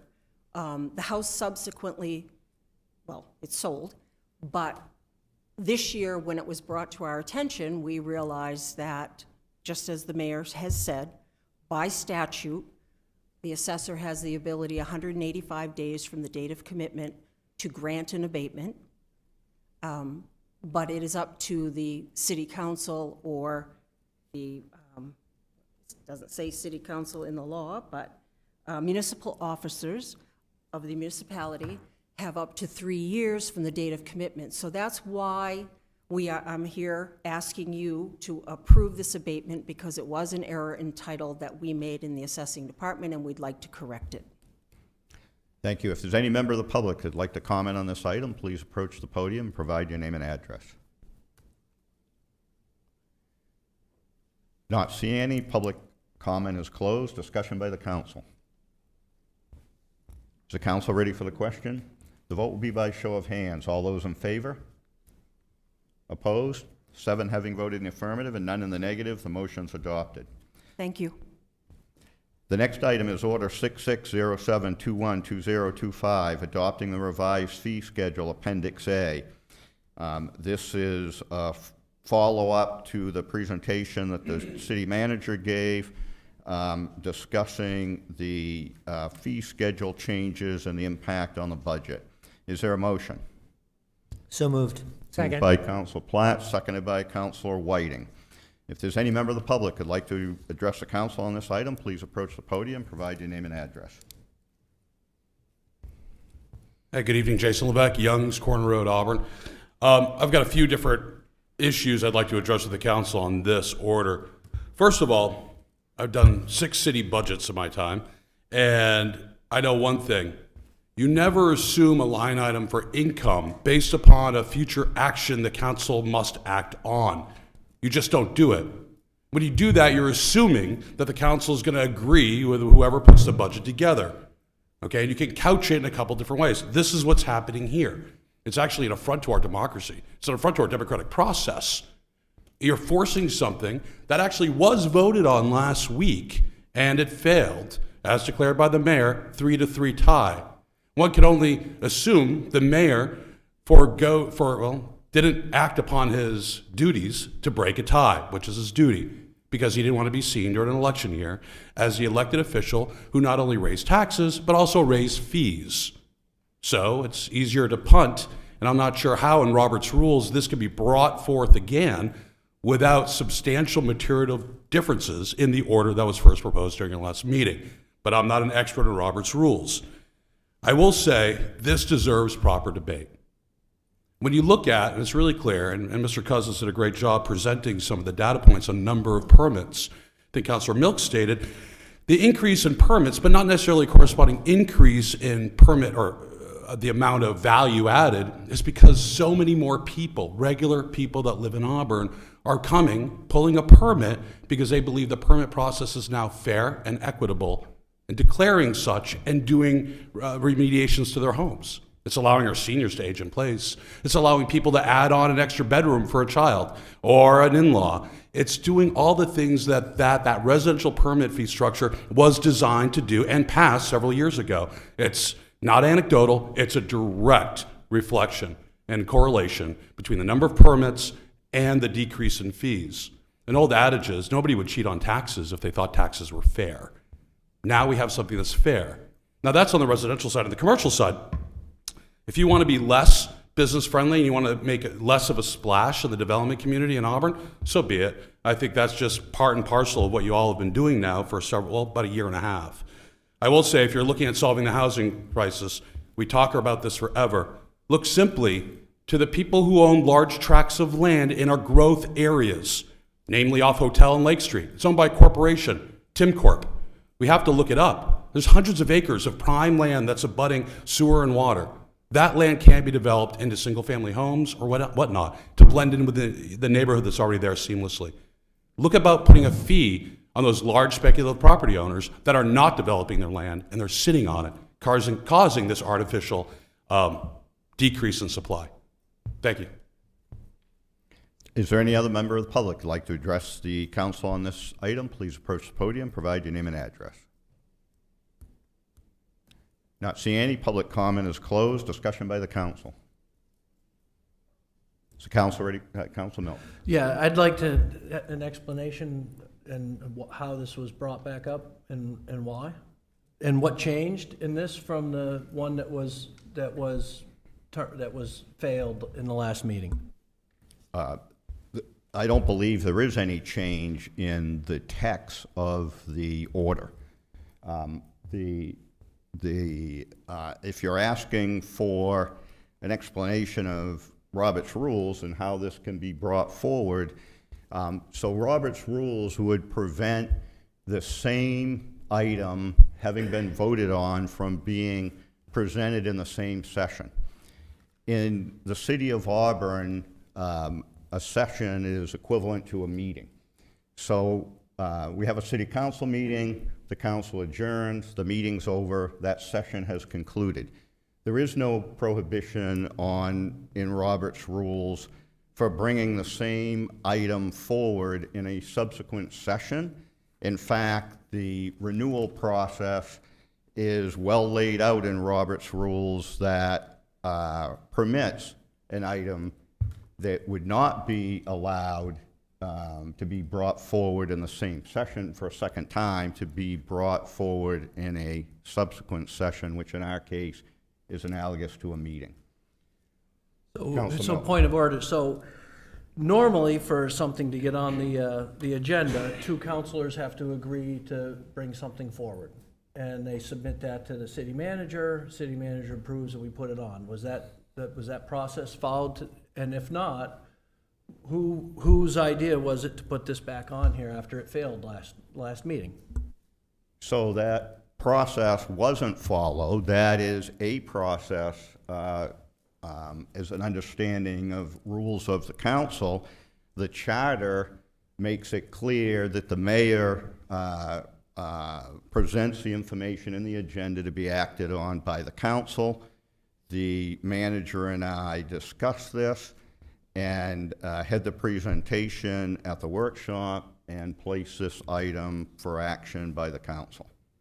So you could have voted on this in the last meeting, but instead So you didn't vote on it in the last meeting. Why would you, is it because now you've got your fourth person that you brought it back? Or why didn't you vote to pass it? That's clearly what you wanted.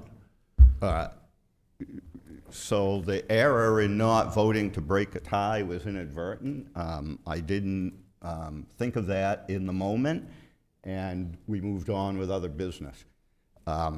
Bringing this back before the council tonight is to seek a remedy to the issue that we will have an unbalanced budget, and as the manager earlier provided to the council in the workshop, your options are really either to open the budget up and reduce the budget or to pass the Appendix A as presented.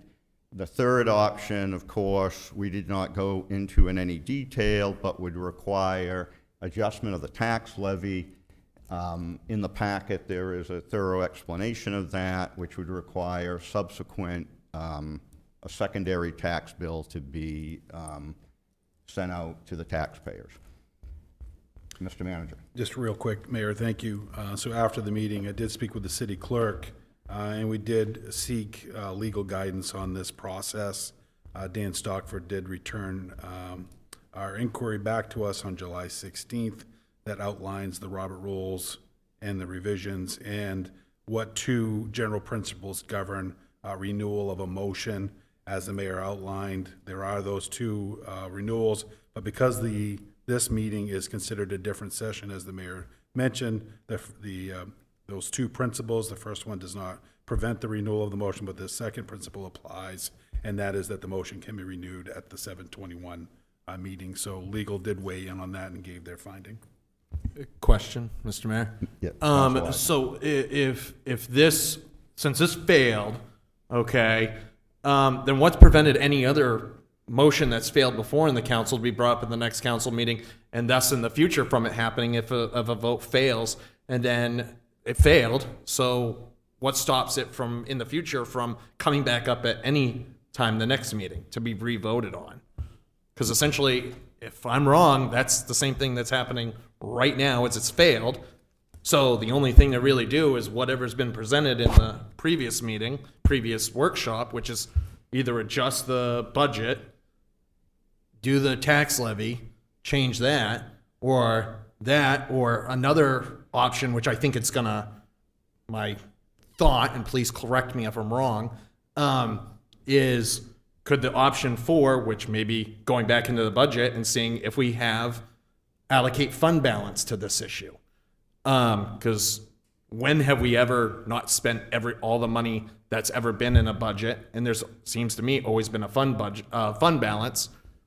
From my understanding, somebody else could probably prove me wrong that there's been an opportunity where there's never been, but I yield on that. Yeah, so there's quite a few questions in there. I guess the first question is, there is nothing that prevents agenda item previously acted on, regardless of the outcome of that agenda item, for that item to be on an agenda in the future, as long as it's not in the same session.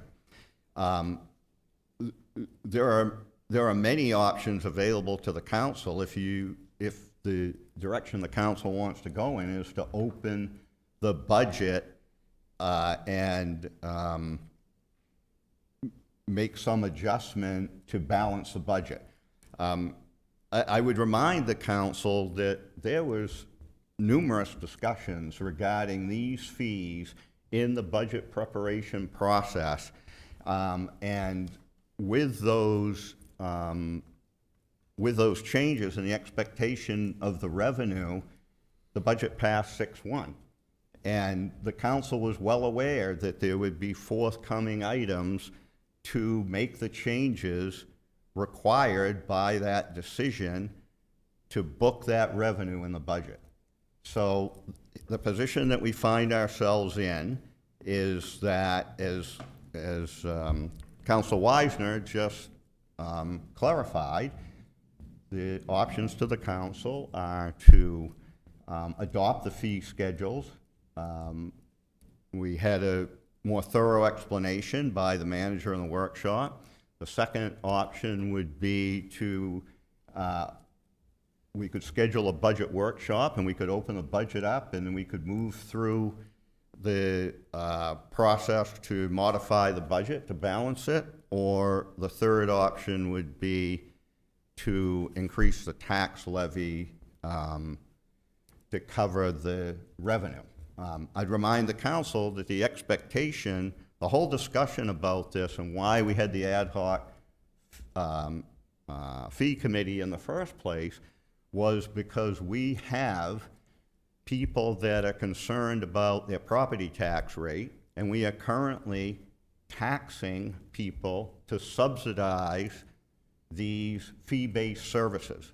They pay part of the cost in a fee, and part of it's being subsidized by the taxpayers, and that was the recommendation that came out of the ad hoc committee, was that fees should be adjusted so that they pay the cost of the service. Council Milk? So, and this is certainly, as we all know, people can make mistakes, but it's a complete mischaracterization to say everybody was very well aware that we were going to have to vote on something in the future based on the revenue that was put in. And they're very well, I could have missed that, but that's a mischaracterization that I was well aware when I voted in favor of the budget, that we had items that were revenue items that hadn't passed yet, that we were going to have to pass in the future. And I'll fall on the sword on that, but that's I did not realize that. Two, we are also, because we're now in this issue of process, is we're now not talking about the fact that we're hurting taxpayers in the city and people that are now going and doing things on their houses because there's certain coding and things like that people are able to fix things. People are able to add additions now when they couldn't before. And you're seeing a lot of permits being pulled because it's not you don't have to decide whether or not you're going to do it because it's going to cost you $1,500 or $2,000 just to be able to go get an equity line to build you're not paying 2% of your addition in fees to the city.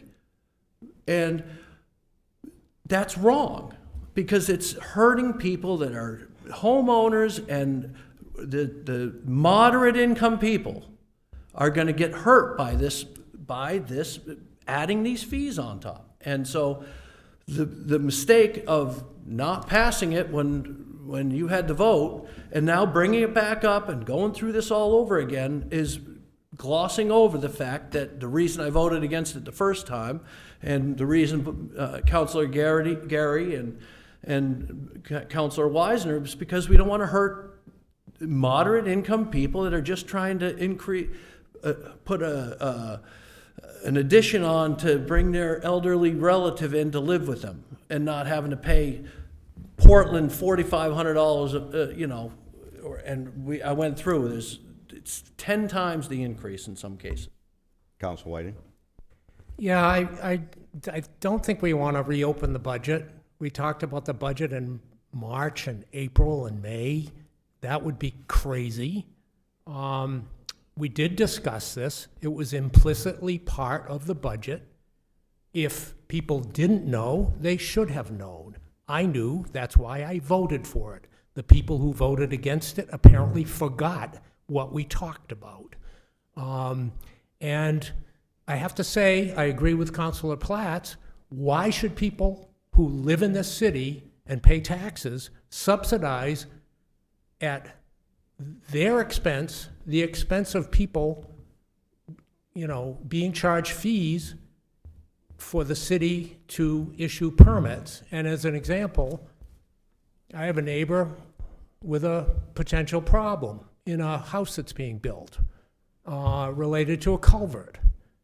That's requiring extra time that the city has to spend to go and deal with that potential problem.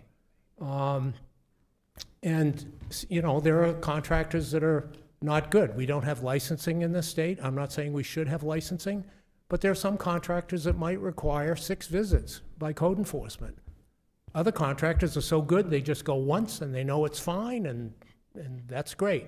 But there are many instances where it costs the city more than they're getting in fees to sort of supervise marginal construction work. So I'm in favor of this. And I don't understand why people wouldn't be in favor of it. Councilor Gary? Thank you, Mr. Mayor. Now, if we have to open the budget or tinker with the budget, do we have to follow charter and put out a supplemental budget? Because it's not right if we have to tinker with it and go through the whole rigmarole. With the way yes, when we were working the budget, I understood that, like in the rec department, fees had to go up modestly in order to pay the overhead. Okay, I didn't like it, I might not have voted for it, but that made sense. Increasing our permit fees, we haven't done that in maybe 10 years or more. $10 is not bad, given what they're used to. So that's a no-brainer, sort of.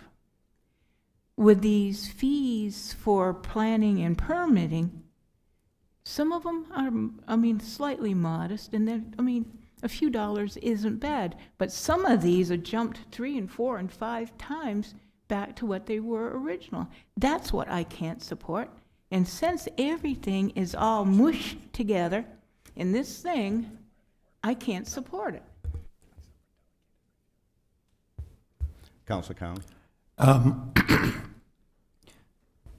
I'm not in favor of raising the mill rate, so if the other option, if people don't want to pass all of the fees that are proposed here in Appendix A, I would say that there's probably an option of making an amendment if there's really, the issue that I think Councilor Milks, you're opposed to is one portion of many fees in this appendix. And so I think to shut down all of them, including what I believe had to do with vacant permits, which is that in it, or is that's the other thing? All right. We're talking about $190,000 budget shortfall. So if you don't want to pass this, what do you want to pull out of this, out of the budget? And for me, I too am struggling with the idea that even moderate income families who are putting your example last week, which I thought was a good one for math-wise, 600 square foot addition to a home, about $100,000 in costs. That the way that the structure is done, it's $157 addition. That's less than 1/2% of the total cost. And I'm just, in my mind, I'm thinking, okay, if you can afford $100,000 and you're going to put that on a 10, 15, 20, or $30-year mortgage, $157 is pretty minimal compared to the interest rates you're paying.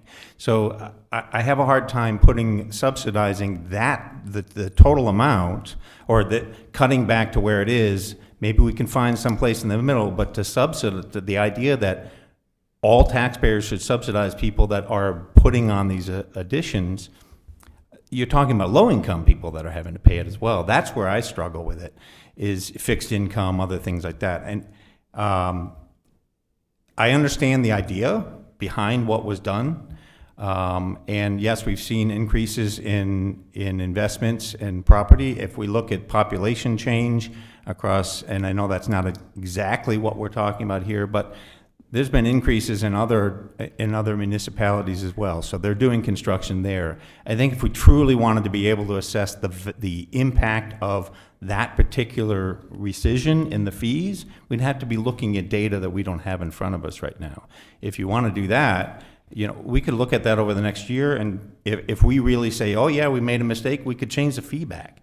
But what we're talking about now is we're limiting and hamstringing our budget.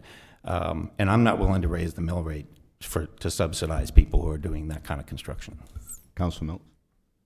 I'd like to address this idea that, we're going to subsidize these folks with this fee.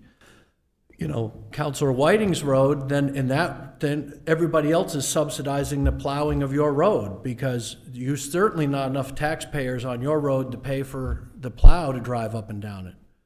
And I would say the same thing, there's plenty of things. It's not linear. It's not, oh, you do this, so therefore it's this. It doesn't work that way. And this is something that these taxpayers who own these homes or that are doing these things, obviously the lower fee has caused an increase and it's causing an increase in valuation. And so I don't believe in linear, because otherwise we wouldn't plow Councilor Whiting and Councilor Platz's road, because they live out in the middle of the country, and, you know, their taxes don't pay for the road plow in front of their house, so, you know. Well, and What I mean by subsidizing is. The reality is my road is plowed at 1/2 the frequency of yours. So your point is taken and validated by the fact that we do make these decisions every day in municipal government, that we can't in fact subsidize everybody. And we tier plowing schedules, we tier salting schedules. Furthermore, we've decided municipally that trash collection, plowing, police, fire, those are rights of a taxpayer. I'm not saying that development isn't, but that's the discussion we're having here, where you can't compare plowing to development. I think that all citizens of Auburn deserve to have their sidewalks and roads plowed. I don't know that it's a right to be a developer. That's my personal belief. Do I support development? Hell yes, absolutely. Do I feel that with these increases, is Auburn still at the lower end of the big city spectrum? Yes, I do believe that.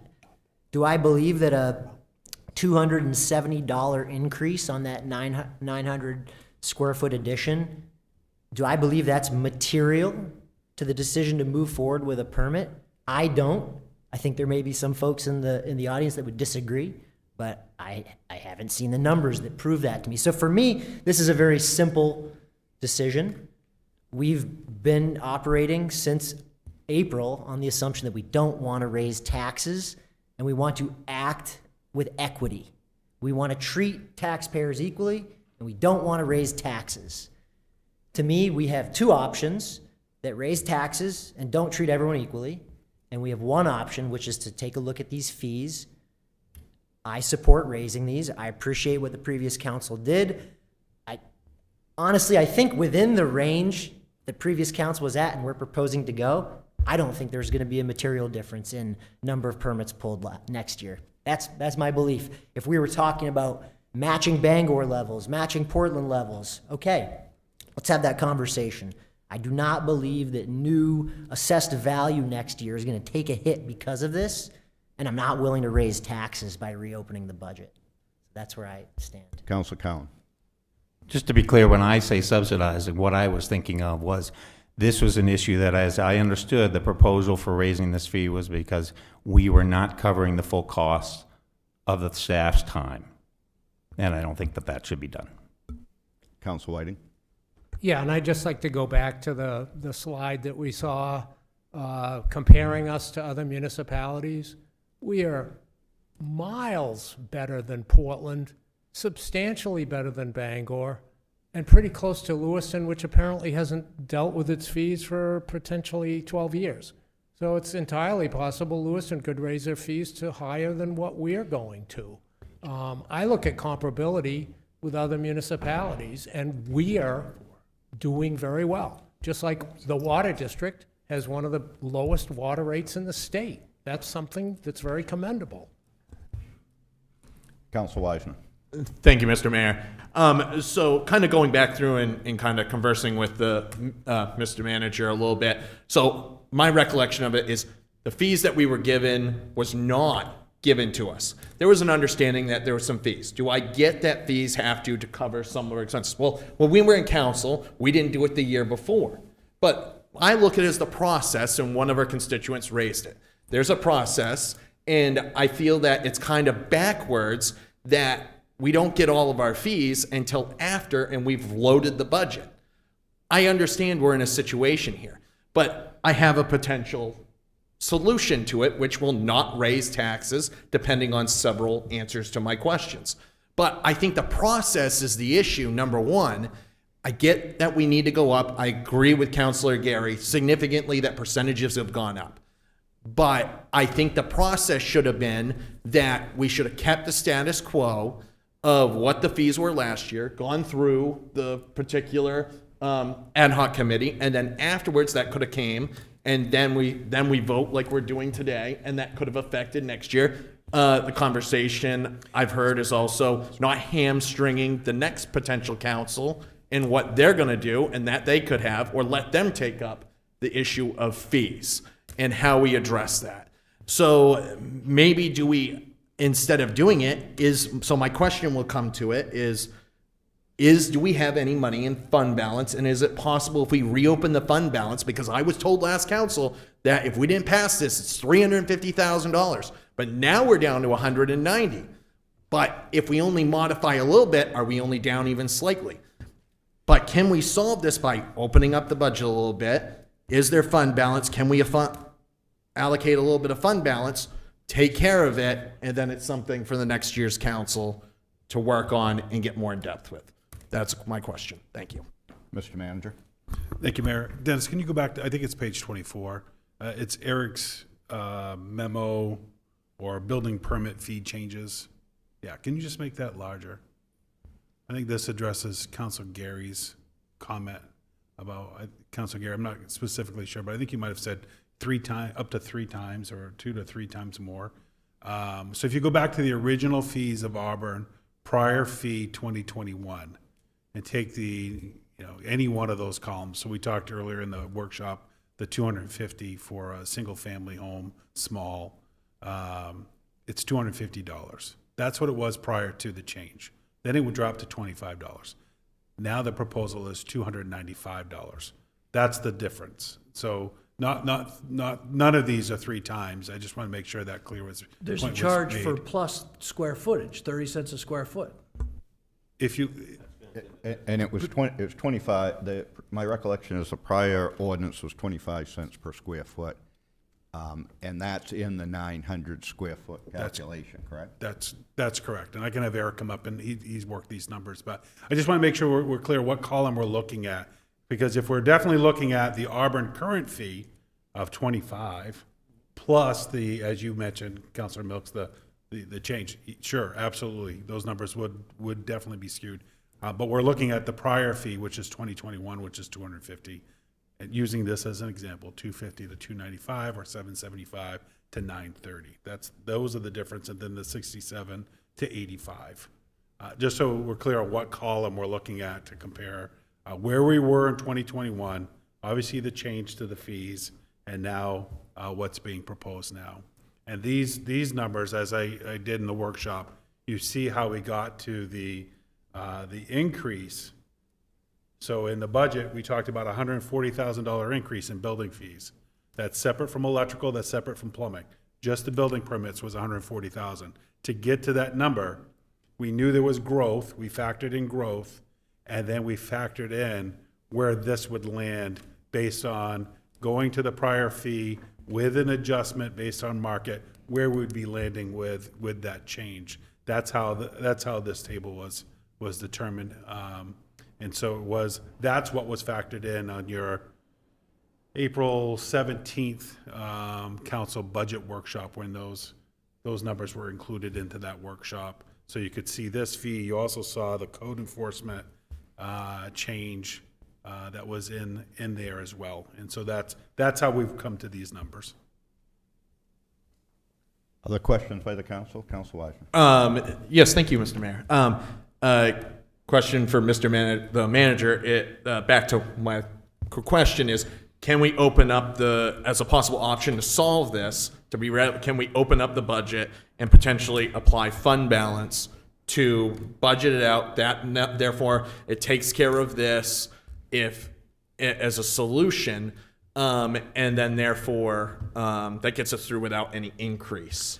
Is that possible? I think the answer is, as I said before, there's a number of things that the council could do if they open the budget back up. how they balance the budget could include using fund balance. It could include other decreases in expenses.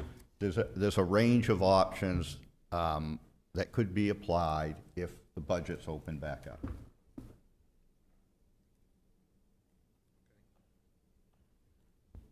Does the Council Walker. budget have to be opened back up for us to make a motion to use fund balance? So the way that this would work, and the finance director can weigh in, the way this would work, if you didn't do anything, and your budget amounts are your budget amounts, and you don't reach that revenue, at some point, if the finance director is giving you your finance report, and it's showing that these are coming in under, and then we're gonna be projecting where we're landing, and we're coming in under, this is where you have other options, right? As the mayor was just saying, you've got other options. You've got your emergency reserve, you've got, you can finish under. Those aren't things that we encourage, because that all goes to when we go and apply for bonds, and it's how did we land as a city? All that comes into those configurations. But we would give you updates based on where we're at. I think Councilor Milk said, Councilor Wisner had said earlier in the meeting about us never spending the whole budget. No, but it's good practice to say, we know it's not, we would know right now, if this failed tonight, we would know that we are not going to meet that amount, that target amount. That's not good practice. The good practice is, we're gonna meet it, and this is how we're gonna do it. If we're off because you have a pandemic, or you have something that shifts things, then that's understood when we go before bond council. Those things are understood. The city's very solvent. We're financially, we're a good city, balance-wise, we're in good shape. We never want to jeopardize that. We never want to put something forward that we're not intending on reaching, and that's why this is still the process, that, as I said in the workshop, the process to go forward. If it doesn't, then we'll come back to you and say, okay, here's where we're seeing for our numbers, and this is what you need to do. Because right now, the only amount that I factored in for growth on that building permit is somewhere around $65,000, I think I factored for growth that we would see in building permits, just because of what we've been seeing and where we're coming in at. I think we took a snapshot from a May to May previous year. We took a look at all the building permits, and we factored in with the new fees, where that would be coming in at, and that's how we factored in these numbers based on this. So, I don't know, Kelsey, if you have anything to add. Just to elaborate on what Phil's saying when we're talking about our bond rating, and so basically what I have to do each year is explain any variances, much like I would in a finance report to you all. And at the end of the year, which we don't do a June finance report because it's part of that audit process, right? So that goes through with them reviewing and us having to explain. So each year we explain any variances. I would have to go before them and say, council approved this budget, and then later decided not to have these revenues increase with these fees. Now, how that looks, it's, that's for them to decide, but generally having an explanation like that would count against us. That's just for informational purposes. Decide however you'd like. But I do have to explain any variances, and that would be in that report. The other thing I'd like to point out to the council, I think you need to think about as you're making this policy decision, is there are other pieces of this, right? There's the building permit piece that there's been significant amount of discussion about tonight. There's the rec piece. We'll be having, when the vacant building ordinance comes back before you at the next meeting, there'll be the vacant building fees. All those require action by the council, and it's all the same policy issue, which is, are those fee-based services, are the fees going to cover the cost or not? There's others that one might argue that while the city doesn't need an Appendix A change, such as the parking fees, it's the same principle.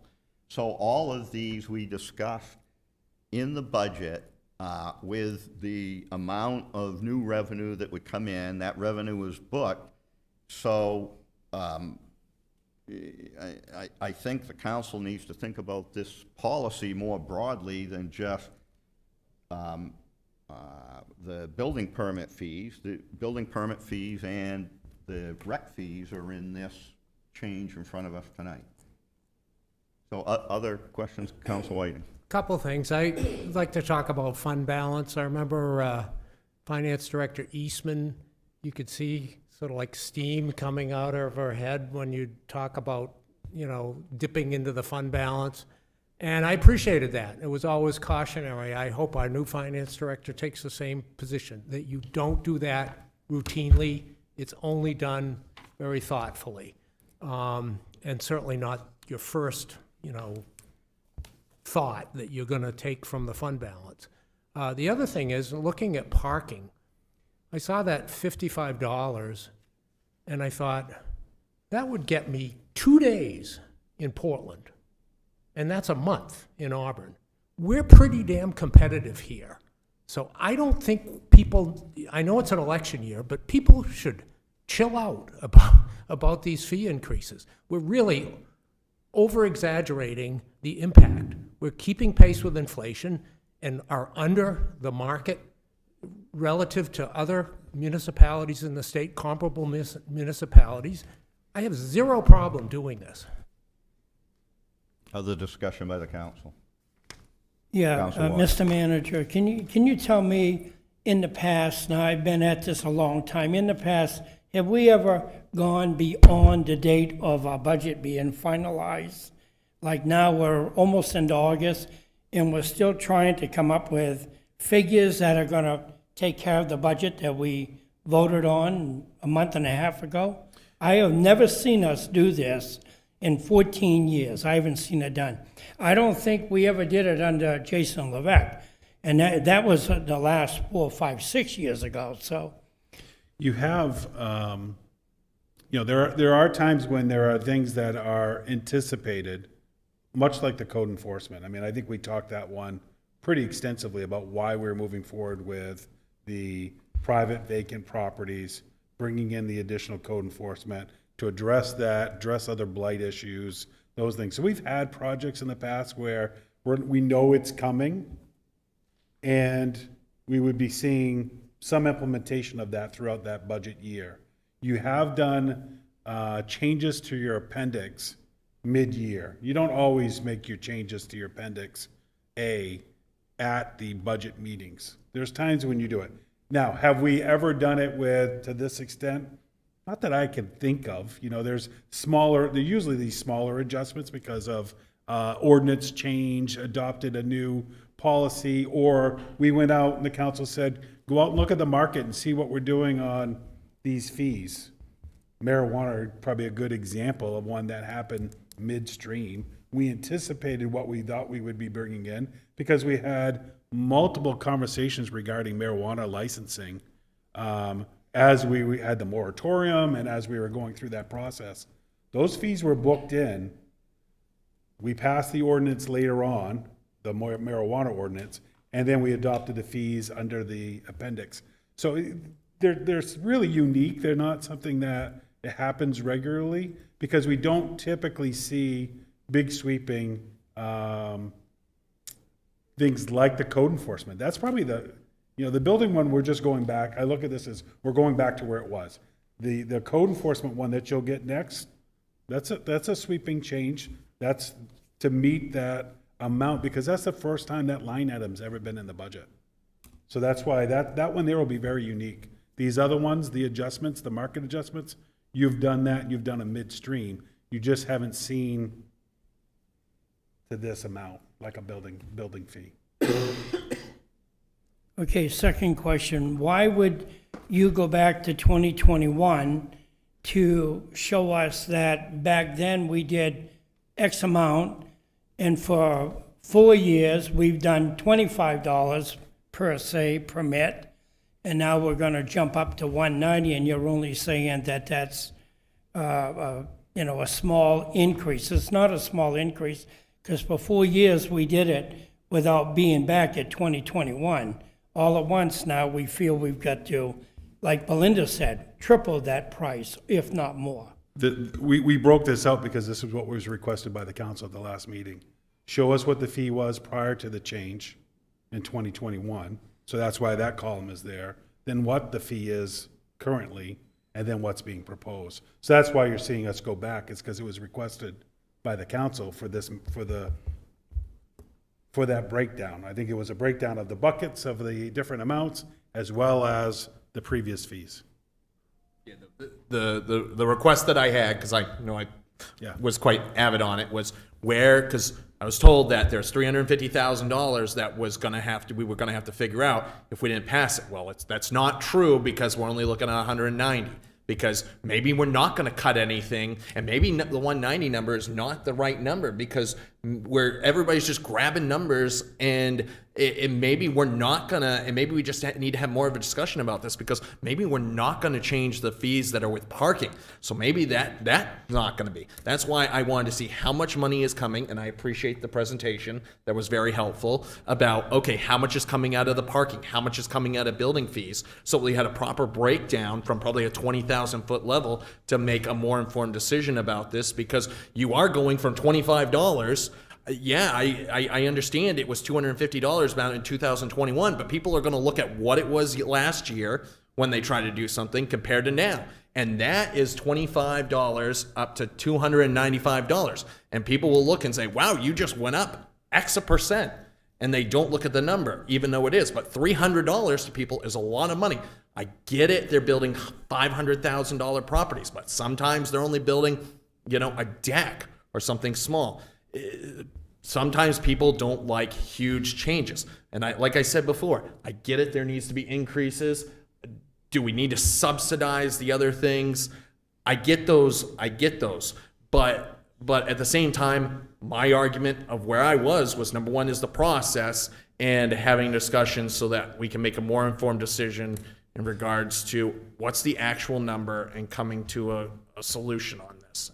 And I thank you for breaking that down and giving us more information, because what we were originally told of 300,000 is more now 190, but it may not be 190. It may be only 65,000. It may be only 20,000 until we get into the numbers some more. So thank you. Just to be Mr. clear, Mayor? the 350,000 that was referenced is what we talked about in the budget. It's the total new revenue being generated by fee changes. There are a number of those, as the manager has pointed out. What before you tonight is regarding the building permits and rec. There's parking, not rec, just the building permits. But we'll have things like the vacant building. We have parking, some of which don't require action by the council, some of which do. The point is, from a matter of policy, if you are saying, no, we have fee-based services, we're going to have regular taxpayers, property tax, subsidize those, the fee's not going to cover the whole service. It would beg the question, then why are you just saying, well, we'll only do this with one of these, but we'll increase the rest of them? So the numbers are correct. It depends on which pieces you're adding up. Well, the problem also comes in the way it's presented. So we didn't have all these numbers back when the budget was, but you're going to tell me, okay, we need to do it. We have some sort of a $40,000 view, and we're going to set this precedence, but we've set the precedence that we've already voted this down, and now we're going to bring it up at the next meeting without getting two counselors to bring it up. So can I just bring up something from a year ago and have it on the council tomorrow, and I don't need two counselors to do it? I think you're going to set one precedence, but you're already setting another. So where are we going to start and stop this whole precedence thing? And when are we going to start coming up with solutions to these fees and have a uniform process to where this is the way to do it, and have the information before 26 council, whether whoever's on it or not, can have this information so they have an informed decision based on some numbers, and this is what the numbers are going to be, so they can vote on the budget and go into the year, so they don't have to keep changing wow, I didn't see this, or I did see this, or I didn't, and they see the information, they can make an informed decision and make their votes accordingly based on that information provided to them. And I understand not everybody's gonna have all the information 100% at the end of the day. It never happens. But, fees do affect people, and they do, it does cause troubles for people. Thank you. So just to clarify, Council Wisner, as I earlier stated, there is no prohibition on bringing agenda items forward from prior meetings. That's clear. If two councilors want to bring an agenda item forward, they can. There's no change in that process that's been going on for many years. So, and to the budget, just to be clear, all of these categories that we're talking about were explicitly talked about during the budget process with the dollar amount that was going to be generated in the changes. What we did is give the staff flexibility within, as an example with these building permits, to say, okay, this is the amount that we're talking about raising, for them to get the detailed information about apportioning those across the various fees. Other discussion by the council? Yeah, Mr. Mayor. Council Cowan. I just want to make sure that the public is aware, because we're throwing a lot of numbers around here. It's not a standard $295 for this fee. It is $25 plus 30 cents for every square, right? I mean, it's right? So, no. It's based on the square footage. No, so. A portion of it changes depending on your square footage, correct? The current, so the 21 fee had that construct. There was a base fee and then a certain amount per square footage. That was changed to a flat $25 in 2021. And the current proposal is to go back to a base fee with a certain amount per square footage. It was 25 cents per square foot in 2021, and this proposal is 30 cents per square foot. Correct. So it's not 295, and that's going to be sticker shock for everyone. If they're putting on a deck, it's not going to be that amount of money. It's going to be $25 plus whatever square footage of that deck or additional. So I think we just need to make it clear here. We're not just talking about this massive increase. It's based on the size of the project. So it sounds, the way that these things were being thrown around, it was sounding as if suddenly we're going from $25 to $300, and that's across everyone's board, and it's not. Yeah, I think it's important to remember the point that the city manager brought up during the work session, which is that he talked to several contractors. They don't even do these calculations. When they give you a quote, they are working in many towns. They have a line in there for licenses and permits. They charge you the amount, and what they said was, some places it costs a little more, some are less. When it's in Auburn, we make quite a bit because Auburn's permit's low, but lots of times the resident isn't seeing that because they're not actually pricing out the permits in each town.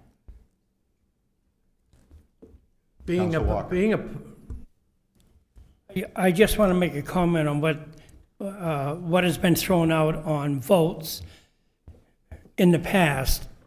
I can remember going back when I voted no, and someone else voted no, and someone else voted yes and yes. And then at the end of the night, I wanted to change and bring it back.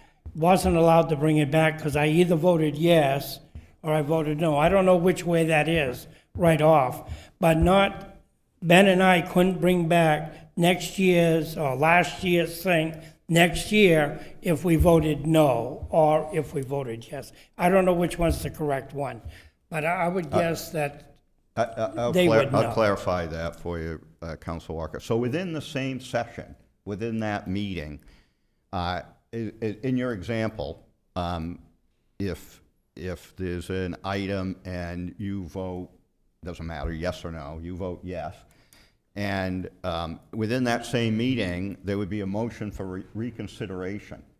That motion has to be made by an individual on the prevailing side, right? But that's only for a motion for reconsideration. The renewal process does not require any motion. It just requires the item to be put on the agenda outside the session. So reconsideration isn't the appropriate method later on, in another meeting, and it doesn't have to be placed on the agenda by someone who is on the prevailing side. And I defer to the clerk if you agree with that. Just Yes, that's the way it was understood to us and explained as well through legal.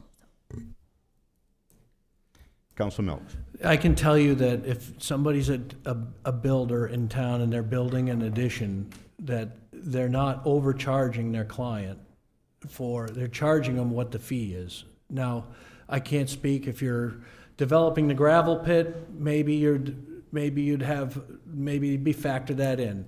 But the vast majority we're talking about small situations, and they're not just glossing over and charging them a lot more than what their fee is. Council Whiting. I think we've beaten this up enough. I think it's time to call a question and vote. Any other discussion by the council? Is council ready for the question? Vote will be by show of hands. All those in favor? Opposed? Motion fails.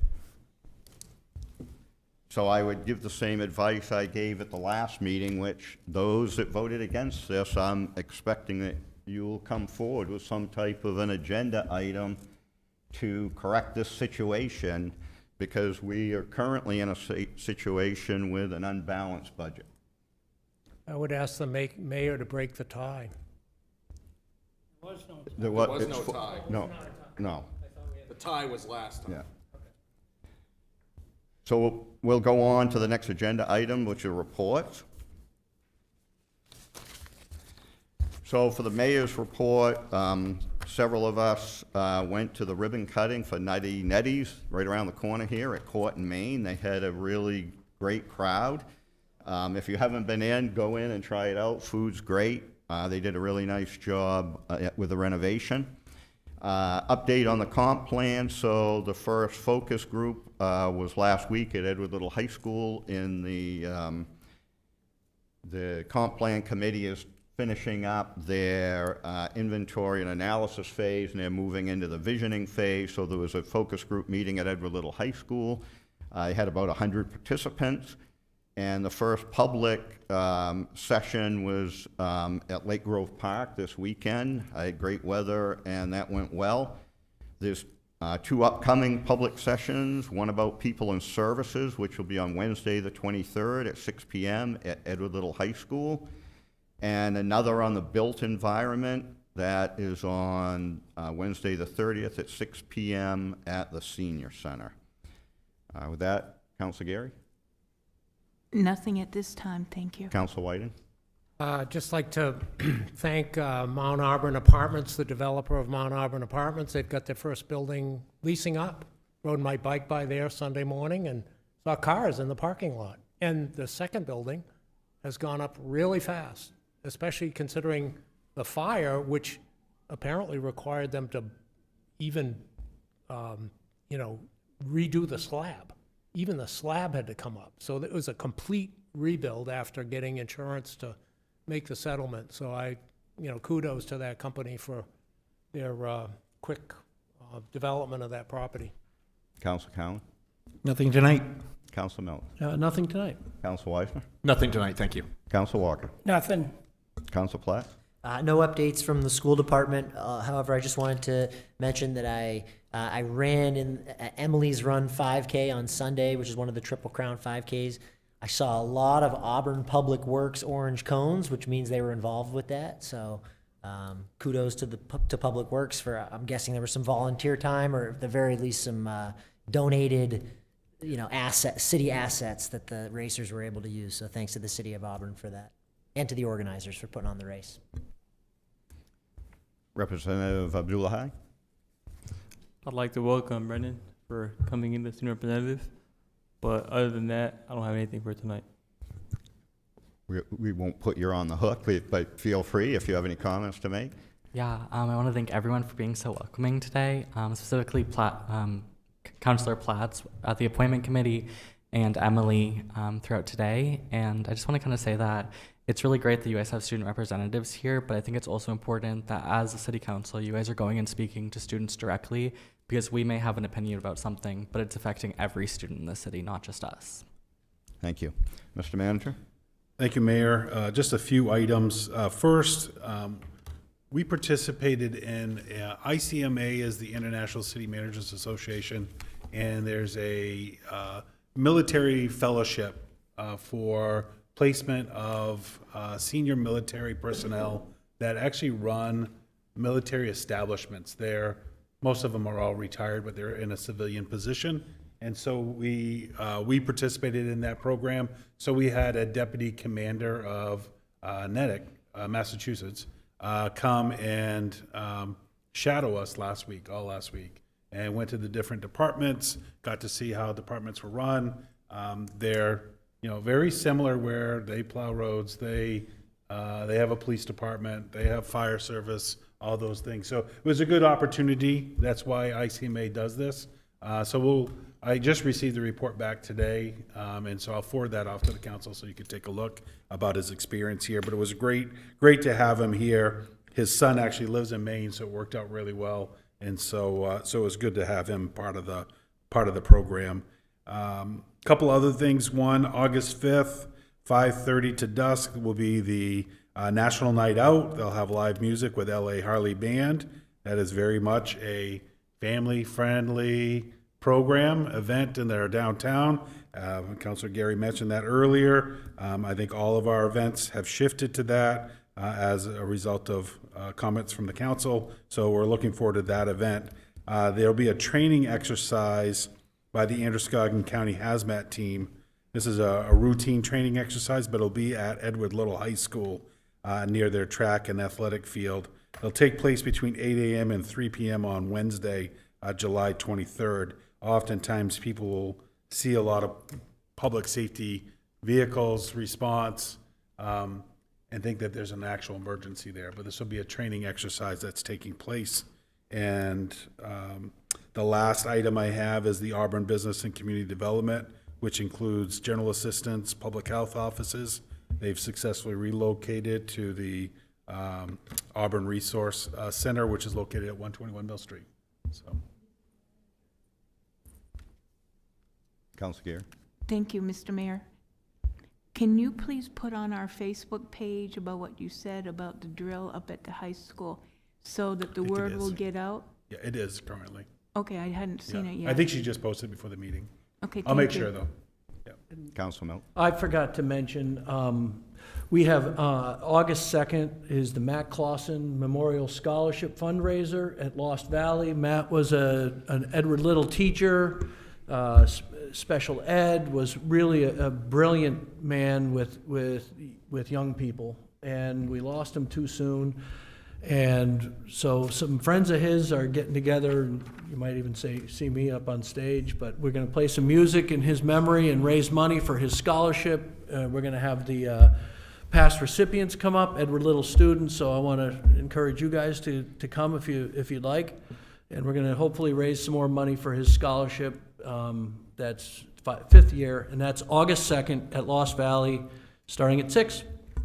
And Councilor Milks, I understand that Mr. Finnegan from the planning board's trying to keep his beard, and if he gets enough donations, he'll be able to keep it. Is that right? There's going to be competing. There's competing donations, as I understand. I just came up today, somebody else, that if you donate to have him shave it, he's going to shave it, and if you donate to keep it, he's going to keep it. And if you know Mr. Finnegan, he's got a first-class beard. He puts our assistant manager to shame with his beard. It's all going to this again to the Matt Clausen Scholarship Fund that goes to an Edward Little student every year to help them advance in some way. So, Ms. Earl, a finance report. All right, so I apologize. I was on vacation, so we're getting a delayed May finance report, so again, we're talking about May. So the total revenues collected are on track with our budgeted revenues. I'd like to note that the last several years' budgets were much more conservative. We've talked many, many times about budgeting closer to actuals, so that results in what appears to be higher than expected revenues in previous years. We actually, generally expected more, but we're very conservative, so we're a little closer. So we're right where we should be. No issues with our revenues. For expenditures, it does look like we have far less expenditures, which again, we are budgeting a little bit differently. However, over the last 5 years, we do have an average of 79.13%, so we're not that far off. The reason for this larger change, and again, it's stated in here that I don't attempt to explain any variances for the school department. However, the school at this time last year was 79.7%, and in this current report, they're at 49.9% of their expenditures. Since they're a very large portion of their budget, that percentage does affect our total percentage overall. So I didn't note that here just because I don't try to explain their variances. It could have been that their import wasn't in yet at the time of the report, any number of reasons. I can certainly come back and let you know if there's any issues there, but they do have their own finance committee. They do have their own reporting standards. So I don't personally have any concerns with their expenditures, but if anybody directs me to find out answers for them, I certainly can.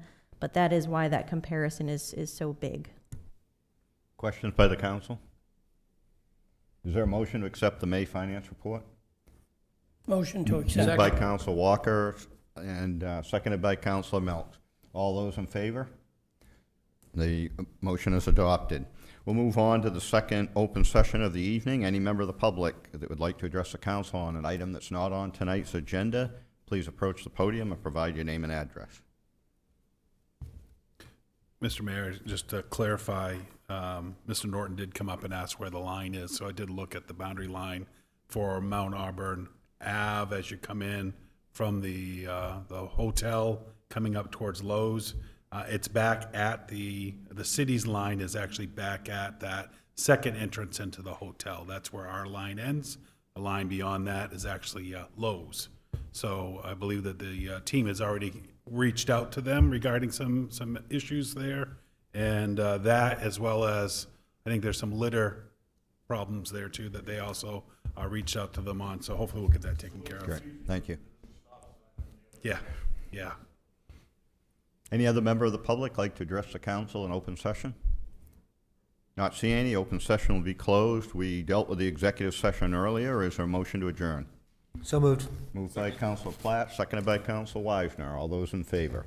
The council will be adjourned.